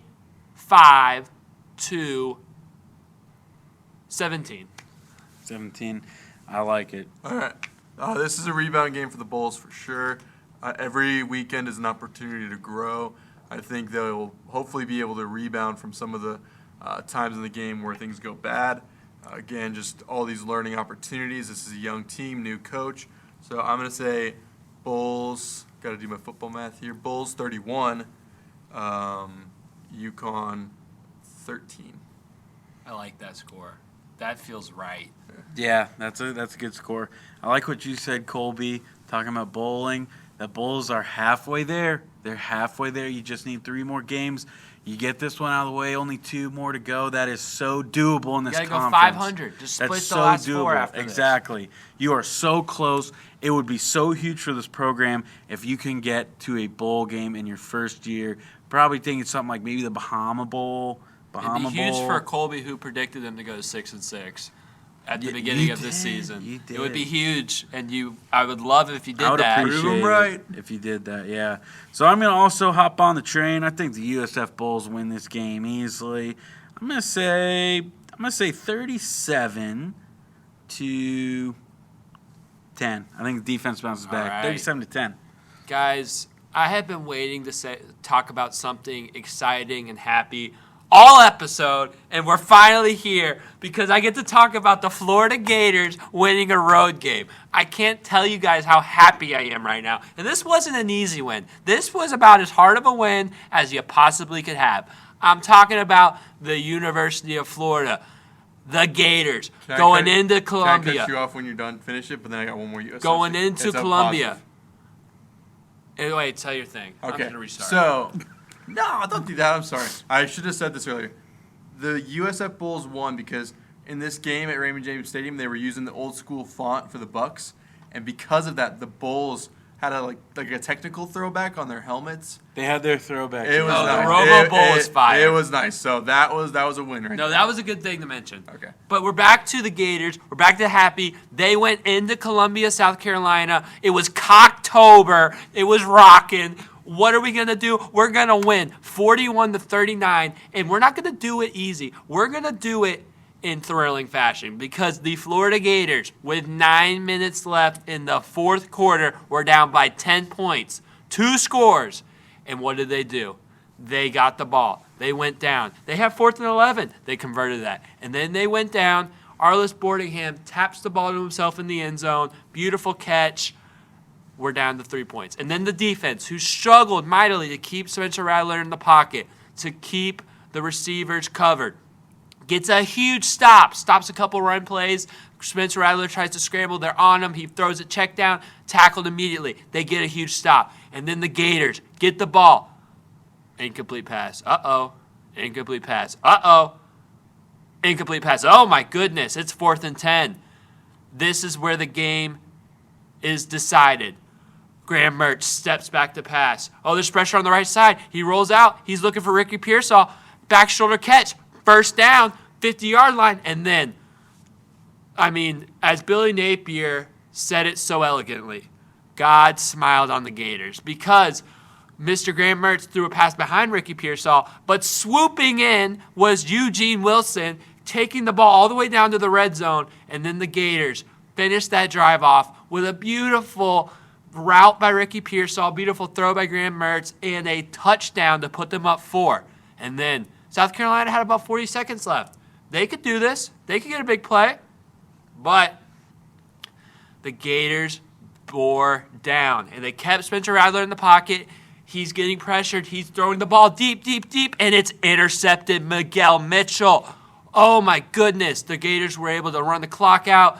There was an intentional safety in there, which was weird, but it didn't matter because the Florida Gators won this game 41-39 to get Billy Napier's second road win in his tenure in Florida, and it feels huge. It feels huge. What are we saying, guys? Come on, give me something. Okay, I'll start. Khalil Johnson's diving catch in the second quarter, it was pretty good. But Coleman's catch in the Seminoles game was better. Oh, yeah, of course. That was a freakish catch. That was a freakish catch, but we don't need to bring that up right now. It's just like, let's crack the ice. You guys need to... What are we doing? Come on. That's I think Am we I just- talking all Gators here? That was We're ready a to get to good the catch. champs. All right, so That was here's a good all right. catch, I'll Julio Johnson. talk about. You're a good guy. I'll talk about the Heisman frontrunner. Some have been saying. Oh Amongst, my amongst, God! amongst Oh the- my God! amongst the college football brains of the operation. I was actually going to say there was a catch in the at the UCF game. It might have been the best catch all day. What? Yeah. Okay. What about the Stanford one though? Oh, that There was were some the best. crazy That catches. was the best catch on his head. There was top. some good I swear catches Stanford's this done week. that before too. Guys, That's we're another talking one. about the Gators. Graham Mertz was 30 for 48 with 423 yards and 3 touchdowns and no turnovers. Come on, man. Mertz is real, and he is flourishing in this new Gator system. He's doing better than I ever could have imagined on the real. He is exceeding all expectations. He's playing great football. If you look at the side-by-side between him and Jordan Travis, it looks a lot like Graham Mertz is the better quarterback. But we don't have to get into that. I mean, when you're down by 10 points We with don't have 9 to get minutes into left, that. you're going to have to pass Yep. more. Well, when you're an elite quarterback like Graham Mertz, you complete those throws. Also, Joel, this is for you. The Gators in this game were 3 for 4 on 4th down. I know you like your 4th down conversion. South Carolina didn't convert a single 4th down or go for one. They were 0 for 0. Who cares? This should have been my starting point on the game, but I just wanted to say the thing about the catch because I forgot about the Bulls part. I didn't watch this game, and I'm pretty glad that I didn't because I would have been so stressed out. It was a crazy game. I wouldn't have any nails left. All my close Gator friends we were all in shambles. My mother was in shambles. My pastor was in shambles. We're all very nervous here, but the Gators pulled it out. And this is just, I know it's only South Carolina on the real, A win's a but win. it's a huge win because of the narrative that Billy Napier couldn't win on the road, and to have a comeback win with such a young team. Because the Gators, a stat came out, the Gators are starting more true freshmen than any other team in the country. They're a young team. They're a team that is not experienced. They're trying to build into something. And they're working through growing pains, and this was a huge step for them. I'm going to write that down. I'm going to say that for later. What? That'll be the Gators' new excuse when they lose the Seminoles this year. Oh, no. It's That ain't happening. Hey, Too that's young valid, of a that's team. valid. Too No. young of a team. No. I wish Same I'd old watched this story. game, though. Anyways. That's what you guys were saying 3 years ago and 4 years ago and 2 That years is ago. We were That terrible. is I'm true. not gonna I lie. remember. We were terrible under Willie Taggart. I'm not gonna say. I'm not gonna sugarcoat that. That was like the worst. Whatever, how many years it was of my life. I mean, the Seminoles were terrible, but we're on the better days now. Yeah. Back to the Gators. I watched the 10-minute recap and I got goosebumps. That's my real point in this game. Back to the Gators. Does it concern you though that the defense gave up a lot of points to South Carolina? I will say this. Spencer Rattler, say what you want about him. He has been playing really good football. Look, this I like season. Rattler. I'm not going to hate on Rattler. He's been playing really good football, and so coming into this game, South Carolina shuffled their offensive line, and it did really help them protect him better, which had been the problem. And Spencer Rattler looked good. The Gators defense definitely, and the last 2 road games have been pretty soft to start off the game. But what does kind of encourage me is the fact that in the 2 biggest drives of the games, they got stops, and they were huge stops, and they were the stops they needed. Tackling's a problem. We still need to. It's okay. I know we just joked about making an excuse, but it is still a very young defense, and they're still trying to mesh together.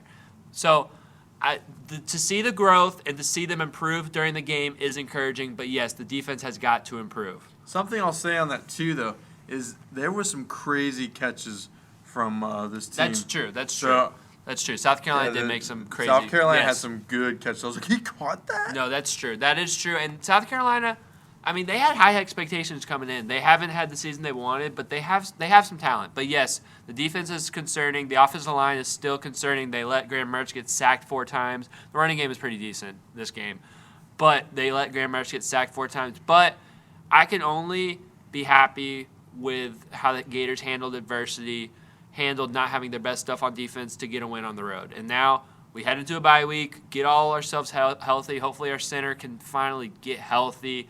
I know we had a banged-up offensive lineman on the left who played, but he didn't look as good as he normally did. Get healthy because you got a big game in Jacksonville in 2 weeks. But we won't talk about that. I'll say one last thing. Party. Brock Bowers isn't going to play in that game, by the way, guys. Yeah, he's out. I mean, he could be out for the year. I mean, it was like 6 to 8 weeks. I think it's 4 to 6, but 4 to 6, yeah. Even so, you never know. Yeah. Come So back. my last thing on this game is it's a well-run team. I'm really liking the coach. He handled the adversity of this game well. And the last touchdown play that the Gators had in the game, the guy, I don't know his name, I apologize. Ricky Pearsall. Ricky. Ricky Pearsall. The guy, he pops the ball up and then comes out and he catches it. That was Ricky was the one who dropped it, and then Eugene Wilson. Dude, good play. Dude, I'm telling you, man.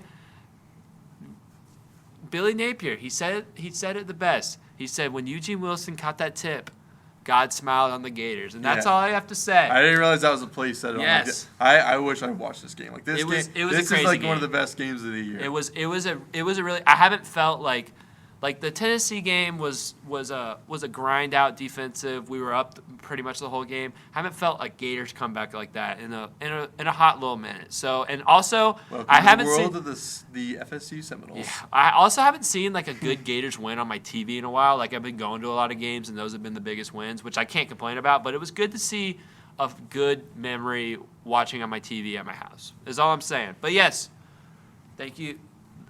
Still concerning things, not perfect, but big win. That's all I have to say. I'm just happy to talk about something I can be happy about. That's it. I mean, yeah, it was a good win for the Gators. I think I'm gonna bring this up because I dropped Come it on, last. man. We're I supposed dropped to it be in the neutral. I dropped it in the last episode, and I have to say it. I said it last week. It's a tale of two Gators. Gators don't have two tails. So I think the Gators can be a formidable team if they just put it all together. And that seems like their biggest issue. Either their offense is good and their defense is bad, or their defense is good and their offense is bad. So if they just put it together. Sign of a young team, by the way. If they just put it together, they have a chance. But when you play a team who won't be named this week in 2 weeks they play them, right? Yeah, you gotta put it together on both sides. I agree. But they look beatable. That other team looks beatable. The confidence, it's not like there, but it's growing. Day by day, the confidence is growing. Especially if we can keep Graham Mertz upright, he can do some damage to that defense because Georgia has looked beatable. But I mean, you said it. Oh, sorry, I don't care. I don't care about You those. said it. I don't care about those guys. Oh yeah, they know. The world's largest cocktail party. 2 weeks, guys. Halloween weekend. But you got no Gators football this week. Again, but you do have a big game in the up. Are we doing the pick or no? further north in the state? Well, it's a bye There's no week. game We next gotta week. pick. Yep, We just solidify it you again do. next week. No, Yeah. Yeah. Oh man. Come on, let's talk about them. Yeah, I think we got to talk about the 2022 Sunshine State champions. What does that even mean? I The get what it means, but who undefeated. cares? They beat Miami and Florida. You do that, you win the Sunshine I State. didn't know the story behind it. I Anyways, thought we're the best team in Florida. well, they are. They By are. beating They are. them- They by are. beating them, that is what that means. Okay. Anyways, your number 4 undefeated Florida State Seminoles were at home this weekend against the 4-2 Syracuse Fighting Orange, the Orange guys. And let me just say it was a great game. Great game. Kind of something that I think Florida State needed. They struggled with a couple teams that were beatable. They struggled with Boston College. And then, yeah, you could say last week they didn't. They won 39-17 over Virginia Tech, but it looked close at times, and it was a little concerning. But this week they come out and they win 41-3. Jordan Travis, 284 yards and a touchdown. Lawrence Toafili led the way rushing with 93 yards and a touchdown. And can we talk about Keon Coleman, man? Absolute freak. Joel mentioned Yes, the catch. sir. Something just on. Dude, this guy's making highlights every week. On that catch, he never brought in his other hand. That was Yeah, one-handed all he all needs- the way down. All he needs is one hand.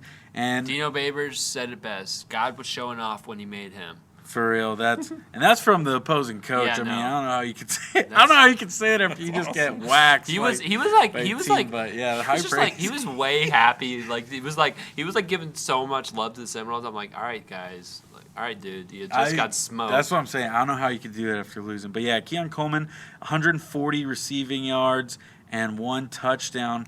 But let's just not talk about that. We got to talk about some punt returns because he had 107 yards and punt returns. The longest was 72. So this guy is making plays on special teams too. He is so special. And what a pickup by Florida State. And it's really put their offense over the top because everybody knows about Johnny Wilson. And now you're learning about Keon Coleman, the transfer from Michigan State. That team's in shambles. And I sure bet they probably pray he would have stayed at Michigan State, but wouldn't have made a difference. They're terrible. No, they do stink, and they have way way bigger problems than a transfer wide receiver. That story is hilarious. Yeah, that story is hilarious. If you want to look at why Mel Tucker got fired at Michigan State, it's not what happened was terrible, but it's just crazy on how it happened. So, yeah, I'm not gonna spill the story. So. But yeah, Florida State, Family man, friendly. What a win. Huge win for the team just because you look great throughout the entire game. It wasn't a battle of 2 halves. It wasn't letting the team crawl back. Just domination from start to finish over Syracuse. So they are 6-0, and they face the Duke Blue Devils at home. Doak Campbell Stadium, 7:30 on ABC. It's a nationally televised game. Are you going? Yeah. I think I'm going to. Dude, I'm that's gonna going to be a heck of a weekend, man. I'm going to try to swing it. It's going to be crazy. You going to drive back after? That's going to be a crazy late night, bro. It's going to be – I might have to pull an all-nighter. If the Seminoles win, it's going to be easy. Rock some monsters and bangs and ghosts. But, yeah, hey, honestly, if you're FSU, I would say this is probably their best overall game, and they're coming off that, going into – probably the biggest game left on your schedule is huge. And a big development for this game is star quarterback for Duke, Riley Leonard, is battling an ankle injury and he's day-to-day. And even if he's able to play, a huge part of Riley Leonard's game is his escapability and his legs. And if he's hobbling, he's not able to be 100%, I just don't see a way for Duke to win this game. Yeah, I think that's going to be a huge factor for if Florida State can win this game or not. You do have to look, though, without their star quarterback, Duke beat North Carolina State 24-3 last week with their backup. Their defense is underrated, man. Like, honestly, their defense is really good. Yeah. But yeah, Henry Belvin, the backup quarterback for Duke, 225 yards and 3 touchdowns. That's pretty freaking good against NC State, who – you can say what you want about the ACC, but that's always been a tough team for the past 5 years, I'd say. So they gave Louisville a run for their money, too. They only lost 13-10, so they're a decent team. What the heck did they – bro, they're back, man. How are they lost to Pitt, though. Yeah. That's crazy. You can't be but they're losing still to Pitt good. after They're the still big, good. You can't be losing to Pitt. They beat Notre Dame. They're still good. I mean, Texas lost to a stupid team, and they're good. Yeah. Texas lost to Oklahoma. I don't know. I have no faith in Oklahoma. I agree, Joel. Any given weekend, something could happen. But yeah, so NC State, good team. Louisville shouldn't have lost, but still good. You beat Notre Dame, and I respect Notre Dame. I like Notre Dame kind of now. No, I don't like them. I respect them, though. No, I don't. I don't like them, but I respect them because of their schedule. That's what every team should have, is a schedule like that. You play all the best. And so yeah, it's gonna be a tough game. I think that's another thing you mentioned was defense. I think Florida State, you can't go down to Duke. You can't have a game where you go down and you're trying to claw your way back because I think Duke's defense is too good. I think you got to come out hot. You got to come out rolling because once you get that second half, Duke's going to be going for a ride. So if you can score fast, you can score early, FSU will win this game easily. If you struggle and you're trying to hope for a big miraculous second half comeback, it doesn't look good for them. It really doesn't. But I think this team has arrived. This Florida State team has arrived. Man, so many comparisons, man, to this 2013 team. Good times. I just think they could be back. They could really be back. But yeah, Duke, if they're gonna win this game, I am rooting for Duke. But if Duke's gonna win this game, they're gonna do everything they can to muck it up.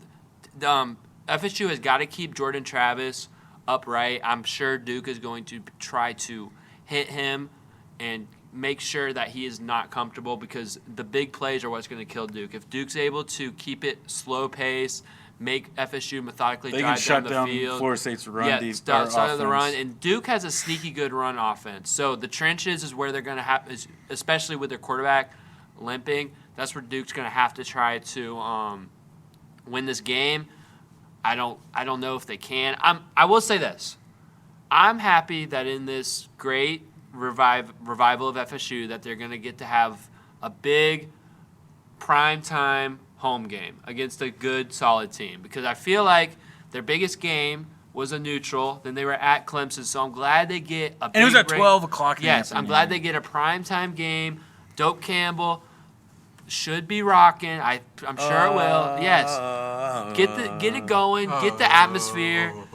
Be electric. I'm happy for you guys that you get this big primetime game to have just a great time and hopefully have your team hopefully have them lose, but hopefully for the people there. So negative, I was this just guy. about to commend This you guy's for so being a nice negative. guy. This show's actually just me being a counselor to these two It is. guys. That's literally what it is, and you're not going to make any progress. You can't play both sides of this. You're not innocent either. No, but seriously, I'm glad that they are going to have this atmosphere, and I think it's going to be crazy. And for that reason, I'm going to say FSU is going to win this game 34-24. Nice. Joel. All right, so Keon Coleman basically carried FSU to win last week. Like, he was just playing everywhere and everything that he needed to do. So they're riding high right now, and they're about to win this game against Duke by the score of 34-20. That's right. All Duke's going to be able to do is get 2 touchdowns and 2 field goals. There you go. Something's ringing true at 34, but I don't know if I'm going to pick that. Listen, Let's go I 35. love what you said, Colby. FSU's back where they belong on prime time because they're America's team. Everybody loves the Seminoles, and it's only right, it's only necessary for college football to be what it is when FSU is on top. And there's one thing about FSU and Duke that nobody talks about. FSU doesn't lose to them. We've never lost. Undefeated. Never lost to Duke. And it's not going to happen. They think they have some magical season. Oh, we almost beat Notre Dame. We should have won that game. Boo-hoo. You're not back. You're a basketball school. And you're not going to be a football school because there's one team that owns this conference, the AACC. It is your Florida State Seminoles. And it is going to be hostile in Doak Campbell Stadium. The war chants going. Chief Osceola, when he plants a spear, gives everybody goosebumps and just puts the fear of the Seminoles Joel, in I the think you opposing should go to this team's game on eyes. Saturday with them. Honestly, I was trying to think if I had anything on my schedule. Dude, I think you guys need to go on a Seminoles show. Seminoles road trip? I think you Seminoles guys road should. trip? I'll jump a hunt over too. Yeah, I think no, you should. Tickets are reasonably affordable. I Really? found some. You could sit like 5 rows up for $60. What? That's I'm what going to a I'm Seminoles saying. game this weekend. Let's go, Florida State. You haven't been to one, right? No. Yeah, you need to go, man. I've merged up lately, though. Yeah, there you Oh, go. we gotta get some. I gotta get some more merch for the game. I gotta be iced out in all always Seminoles gonna be. gear. Sorry about that, It's a headphone s- listeners. Speaking No, of that, I it's don't a think Seminoles about that. Heritage Classic. I wish they'd wear the baby blue like the basketball team does because it is so beautiful. The turquoise. For all of you who haven't seen their basketball uniforms, they're beautiful. They're absolutely beautiful. Did you do a score? I'm about to. I was Okay. warming up, and I- everybody keeps interrupting me. I mean, this is a big win. We just gotta dwell in it. It's already going to be hostile, and if Will Sturts is in the building, you know the Florida State Seminoles are going to win. Give it to me, 41-13.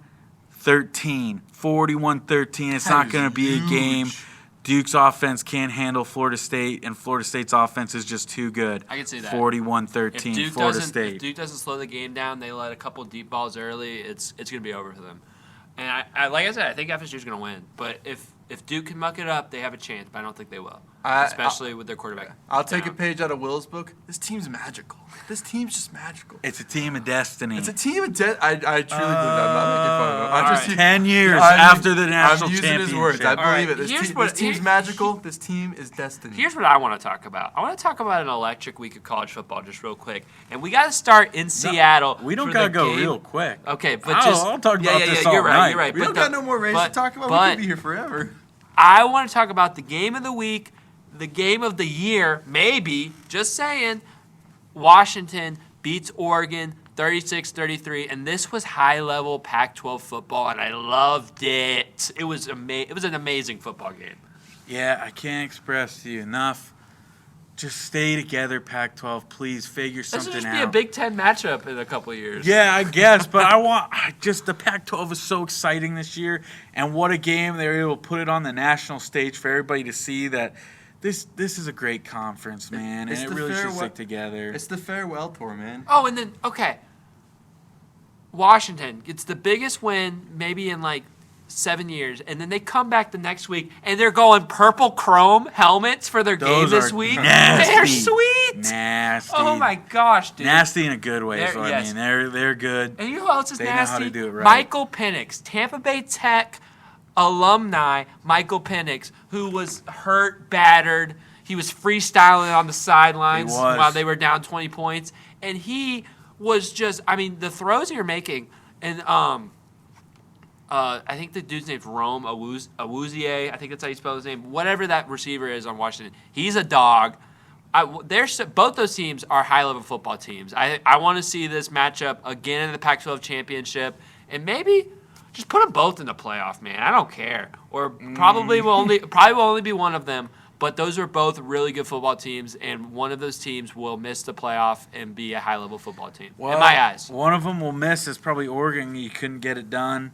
But if they get them back in the Pac-12 championship, they might make it. Maybe. I just think Washington was the better team going into this game, and they proved it to be so.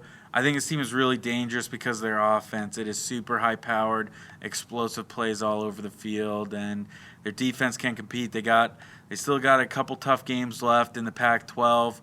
But, yeah, you could start, I think. Every game in the Pac-12 is tough this year, man. Yeah, it seems like it.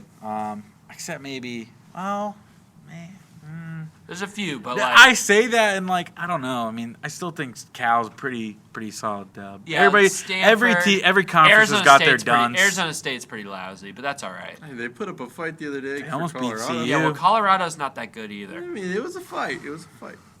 But I think Washington, Colorado. In a second. We can talk about them in a second. Washington, they really look like a playoff team, and I think as long as they win out, I think you can easily put them in the top four of the playoff. I think they deserve it. If they can go undefeated, they deserve it. They can. I mean, depending on what their one loss is, they deserve a one loss. Yeah, you just can't drop it against somebody dumb. Yeah, well, even if they do, a one-loss Pac-12 champion is going to make the playoff. Should be guaranteed. But what if Georgia goes undefeated and Alabama is a one loss? I think a one-loss Pac-12 champion needs to go over Alabama. Because, I mean, they're winning their conference. Look. The tides have turned. The tides have turned. I know ball, man. I know ball. And with the gauntlet that you have to go through the Pac-12, if you get out of that with one loss, you deserve it, especially if you're winning the championship. So that's my opinion. I think Oregon or Washington will be in the playoff. I hope we see undefeated Washington versus one-loss Oregon rematch in Vegas. I'm pretty sure is where the Pac-12 championship is. Give me that rematch. Give me it for the playoff berth. Oregon looked good, man. I know they didn't win. Bo Nix made some really nice throws. Their defense and run game was way more physical than you would expect from an Oregon team. Whoever their running back is actually so fun to watch. He's little and he just doesn't go down. Dude, I'm gonna get his name because it's a fun name too. Hold up. While you're looking that up. Bucky Irving. That's his name. Bucky Irving. That was fast. Yes, I was because I just watched the highlights for the game because I missed the first half and I was like, dude, this dude is awesome. This running back. But yeah, he's a dog. But yeah, I think both teams were really impressive to me. They went toe to toe. I know Washington went up 2 scores, but Oregon went right back at them. There was a couple 4th down stops both ways. Oh, Oregon went for it on 4th down at their midfield, trying to ice the game instead of punting the ball at the end, and then Washington scored on 2 plays after. How do you guys feel about that? I like it. You do? I thought it was dumb. Like in the USF game, the team they were playing, forgot the name, they did an onside kick in garbage time, and I was like, that's pretty cool. Like, I like it when teams do stuff like that. No, but this wasn't garbage time. This was Oregon was up by 4 points. They got the ball on their own 45 or so. It is 4th and 2. If they punt it, Washington will have to go the length of the field in about 2 minutes. If they get it, Oregon would have iced the game. But instead, they missed it. Washington got the ball right at the 45, and Washington scored in 2 plays, a touchdown. I like it because you're keeping the ball in your hands. Yeah, I can understand that. I don't think I just think with the rules and stuff, and you can't take off on onside kicks, it basically make them obsolete. It's so hard to do. So I assume if Oregon was... What are you talking about an onside kick for? I'm talking about the onside kick in the sorry. You brought up something that had nothing to do with what I just said. He got me confused. I'm just saying I like the aggression at the end of the game like that. Okay. Like, whether it's garbage time or not, aggression at the end is cool. Aggression in a game. No, okay. You need to listen to me. So they went for it on 4th down. They didn't get it, right? Yes, on their own 45. The onside kick has nothing to do with anything. I just I like it. Because I forgot to bring that Sorry, yeah, that totally got me confused. I like it because I think 40 yards, if you get it, man, and that's such a big game like that, I think you want to win. And They did get the ball back and had a chance to kick a field goal to tie it, and the dude missed a field goal he should have made. So yeah, I think we've seen too many times where teams punt the ball away thinking, oh, well, they have to go the length of the field, and then the other team ends up scoring anyway, or there's a big return or something like that. So I think having some guts in like the biggest game of the year when the playoffs is on the line, just like it is every week. Yeah, I don't fault them for it. I don't. I feel the same way with like winning on a 2-point conversion instead of the tie. It's like, I'm all about that. I think something big. I think like some big comparisons to that was Colorado State and Colorado. They had a 4th and 2. They could have iced the game. Instead, they punt away to CU and they tie up the game and go into overtime. And then Duke and Notre Dame. Duke had a 4th and 6, I want to say, but they were on Notre Dame's like 35. And I say you had their number that whole second half. You should have gone for it. But instead, they punted it away to Notre Dame, and we know what happened after that. So, yeah, I think you look at that. You want to win with the ball in your hands. I never like when teams try to play too safe and make the other team, even if it's 99 yards and you're on the 1-yard line. So, yeah, I think you can't fault Oregon for it. All right, so we'll move on. High-level football. I cannot stress that enough. Oh, I guess we can go back. Colorado did blow a 29-point lead to Stanford Friday night. I don't have that much to say. Colorado, they're just a pretty mediocre team with a lot of coverage. And, I mean, shout out Elik Adelmeyer. He's an absolute dog at receiver. That guy just got himself drafted. Yeah, no, he deserves it. 294 yards, 13 receptions, 3 touchdowns. Crazy. Yeah, that's tough because a lot of it was on Travis Hunter too. Like I said earlier, these new teams need to win now, especially in Coach Prime's position because the media hates on him. But you need to win now. You need to win now and show that this kind of celebrity coach thing can work. And you're up 29-0, man. That is absolutely brutal. You have to win the game. I went to bed at halftime. I'm like, there's not even a chance. Yeah, I feel bad. My dad went to CU. My mom's a CU alumni, so he's been pretty excited. He went to bed too, 29-0, and I felt so bad. I texted him like I was like I assume you went to bed, but brutal. I didn't know that until they chatted in our chat. I know it's tough, but I still think CU, if they can go bowling, maybe 7-5. It's a successful. They just need to win. They can't that was a game. They would go 4-8 the rest of the year. They can't do that. That's a gimme game that they should have won. They should be 5-2. It's really impressive on Stanford's part to not give up in that game. Yeah, just one step at a time. They came back. Yeah, it is impressive. It's impressive from Stanford, but it was a pretty big choke. Especially by the defense. Yeah, so you just got to tighten that up. There's a couple interceptions. I'm surprised by how There was one at the end. I'm surprised by how like a Deion Sanders coached team. Their secondary is just not very good. Like not very like. Yeah. They just I don't know if that's on the defensive coordinator, but still like their secondary is just not great. Yeah, well they have Cormani McLean, who is one of the top recruits in the nation. He's got attitude. And he problems. barely played. Yeah, but that's the thing. It's like he's got like Coach Prime says, "Oh yeah, he's I said that because I'm bitter because he was committed to the Gators and he decommitted. Yeah, but he does. That's the thing though. He doesn't play, and it's like, oh, he has like all these issues and stuff. It's like it better be bad because you need people in secondary. And I think too, Travis Hunter came back from a lacerated kidney. He was out for 3 weeks. So I'm not gonna say like, okay, yeah, he didn't have a great game, but it's like, dude's playing with an injured organ. He had a great offensive game. He plays too many snaps. Partially too, CU's D-line's terrible. Their D-line is absolutely terrible. They can't get any pressure. They can barely stop the run. That's the hardest part to build as a team is the trenches, and they just haven't built that yet. That's what you have to kind of build organically. It's hard to build an offensive line straight through the transfer portal. So just give them time. Yeah, I think Shadir's staying. Shadir's staying next year. They'll probably be decent. I don't think is he eligible or he is? He is eligible this year, but they're saying they don't want to go second to Caleb Williams. So I think he'll stay this year or next year, and then he'll be the number 1 overall pick in 2025. If I was with Coach Prime, I'd want to stay as long as I'd stay with Coach Prime. Well, I mean, also you're getting more money in college than you are in the NFL these days too. So staying with him will make you a star. Yeah. So also, I like Colorado, but I'm done. They blew it. That is what it is. I don't want to rag on them. I've hated them since the Colorado State game. I was like, I really want Colorado State in that game. That's funny. Tennessee beat Texas A&M. Don't care. Texas A&M's so mid. Tennessee plays at Alabama. Do we have any Tennessee takers this weekend? No.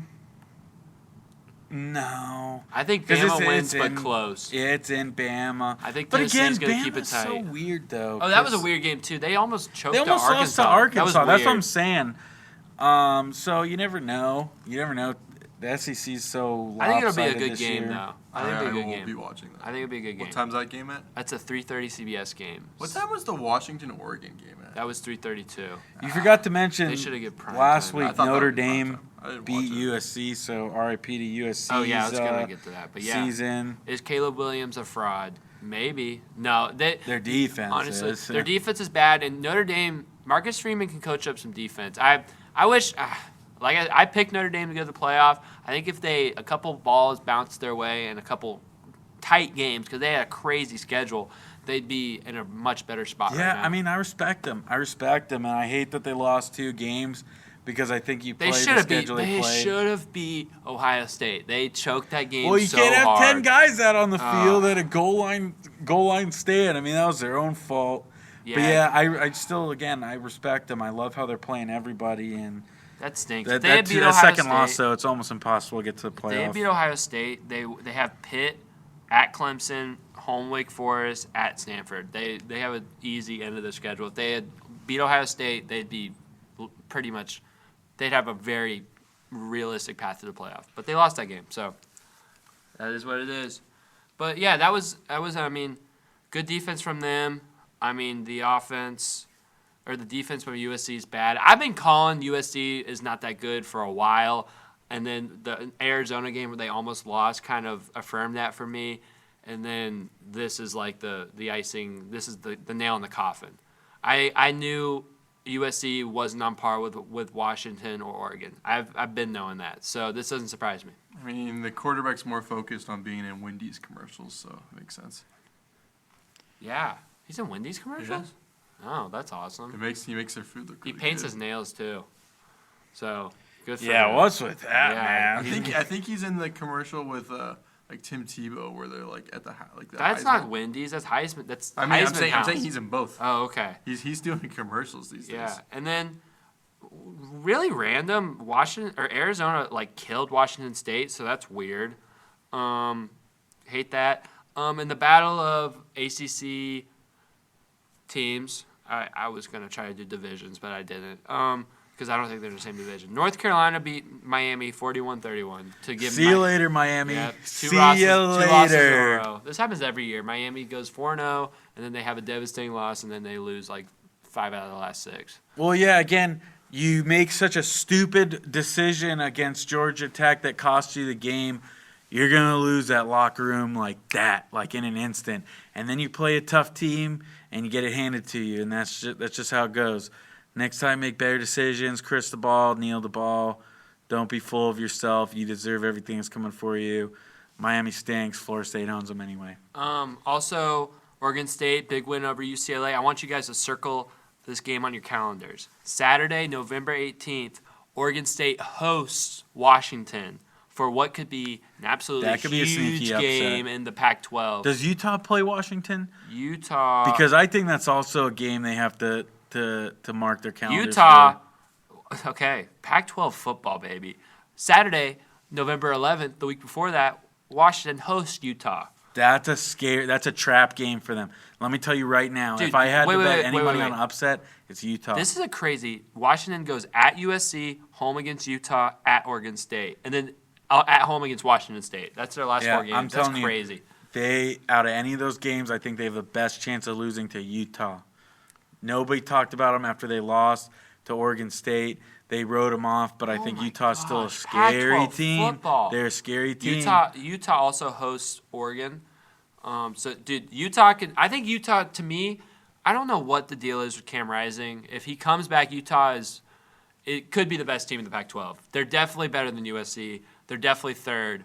But I think, dude, Oregon State's good. But if Cam Rising plays and he's healthy, Utah could be the team that makes the playoff of the Pac-12. It's really up to anyone. There's a bunch of one-loss teams in the Pac-12. Yeah, they wrote them off, and you think that they got a good resume. If somehow Rising comes back and Utah wins out and takes out Oregon and Washington on the way, I mean, that one loss looks pretty insignificant when you go, we were without Cam Rising. It was at Utah, Oregon State. That's not even exactly, a bad loss. Yeah, Utah is a dangerous team.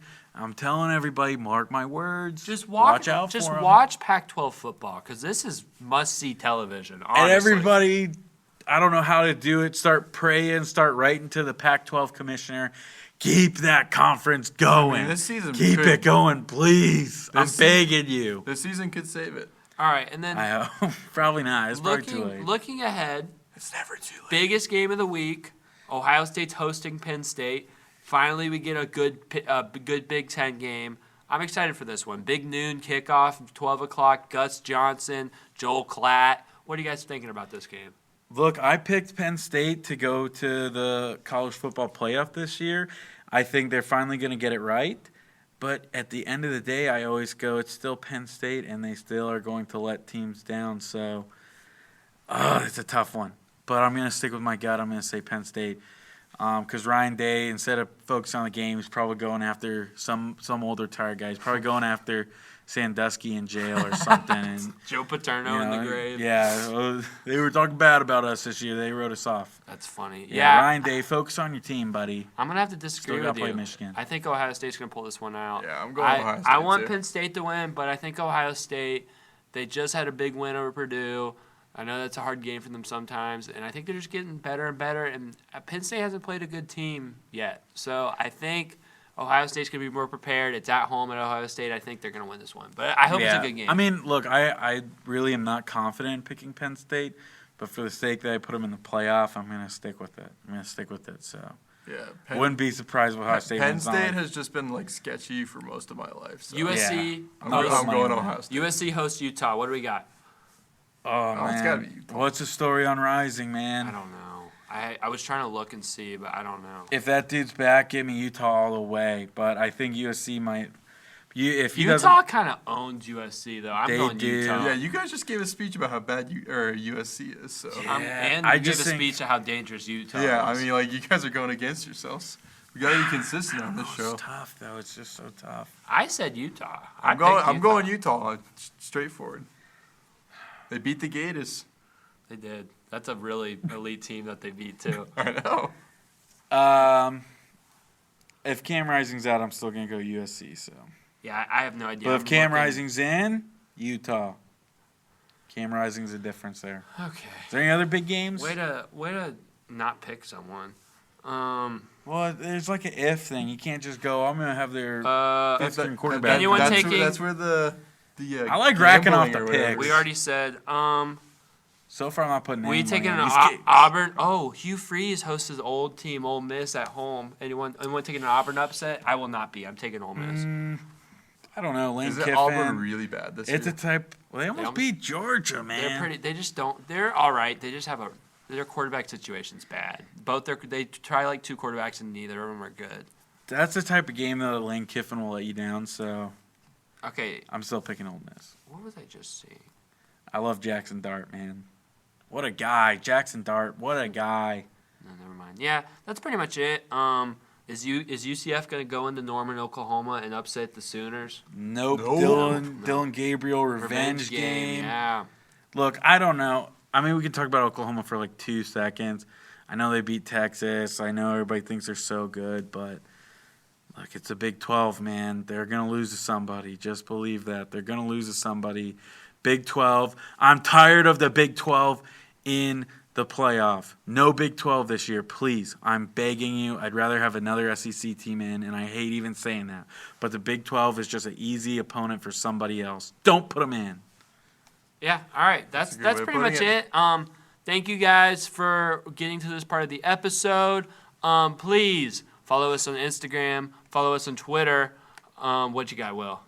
Oh, we're The gonna predictions, man. scoreboard The check. predictions. Scoreboard check. It is neck and neck after combining our picks from last week. Joel, you are in the lead at 35 points. I'm in second with 34. Colby's in third with 33. We are all This is right there, this is more neck stressful than it and needs neck. to be. So every week something could change, and we have a lot of different picks this week. So we'll see what happens. Maybe somebody will get a score right. That'll totally change. That'll change everything. That'll blow everything up if somebody gets a score Are we right. giving like so 3 points if someone gets a score right? Just one. dude. Oh. Just Oh, one. that's not enough. I need think more. Because I it think just 2 seems points. I like, think 2 dude, I was points. in 2 the lead points. for like 10 weeks, and I was getting so many wrong. And I think if we give me like 5, let's say I get it, or Joel 5, Yeah, no, that's we're never going to come back. long catch up. That's true. I mean, I was joke picking at the beginning of this, but this is too stressful for me to be joke picking anymore. It's neck and neck. It's any man's game. Yep, but that's your scoreboard check. Like I said, follow on Instagram, follow on Twitter X. We'd be posting on that thing. Listen, Vote in the poll. Vote in the poll. Yeah, vote. We did. I posted a reel and a poll on Instagram. Vote on that poll. You know, interact with what on the Instagram, on the Twitter. We love to hear what you guys think. Listen, obviously, if you're listening on Spotify, you can also listen on YouTube. If you're listening on YouTube, you can also listen on Spotify. Thank Listen you to it on guys. both things, Thank you man. guys for listening. Thank you guys for bearing with our week off. That was an accident.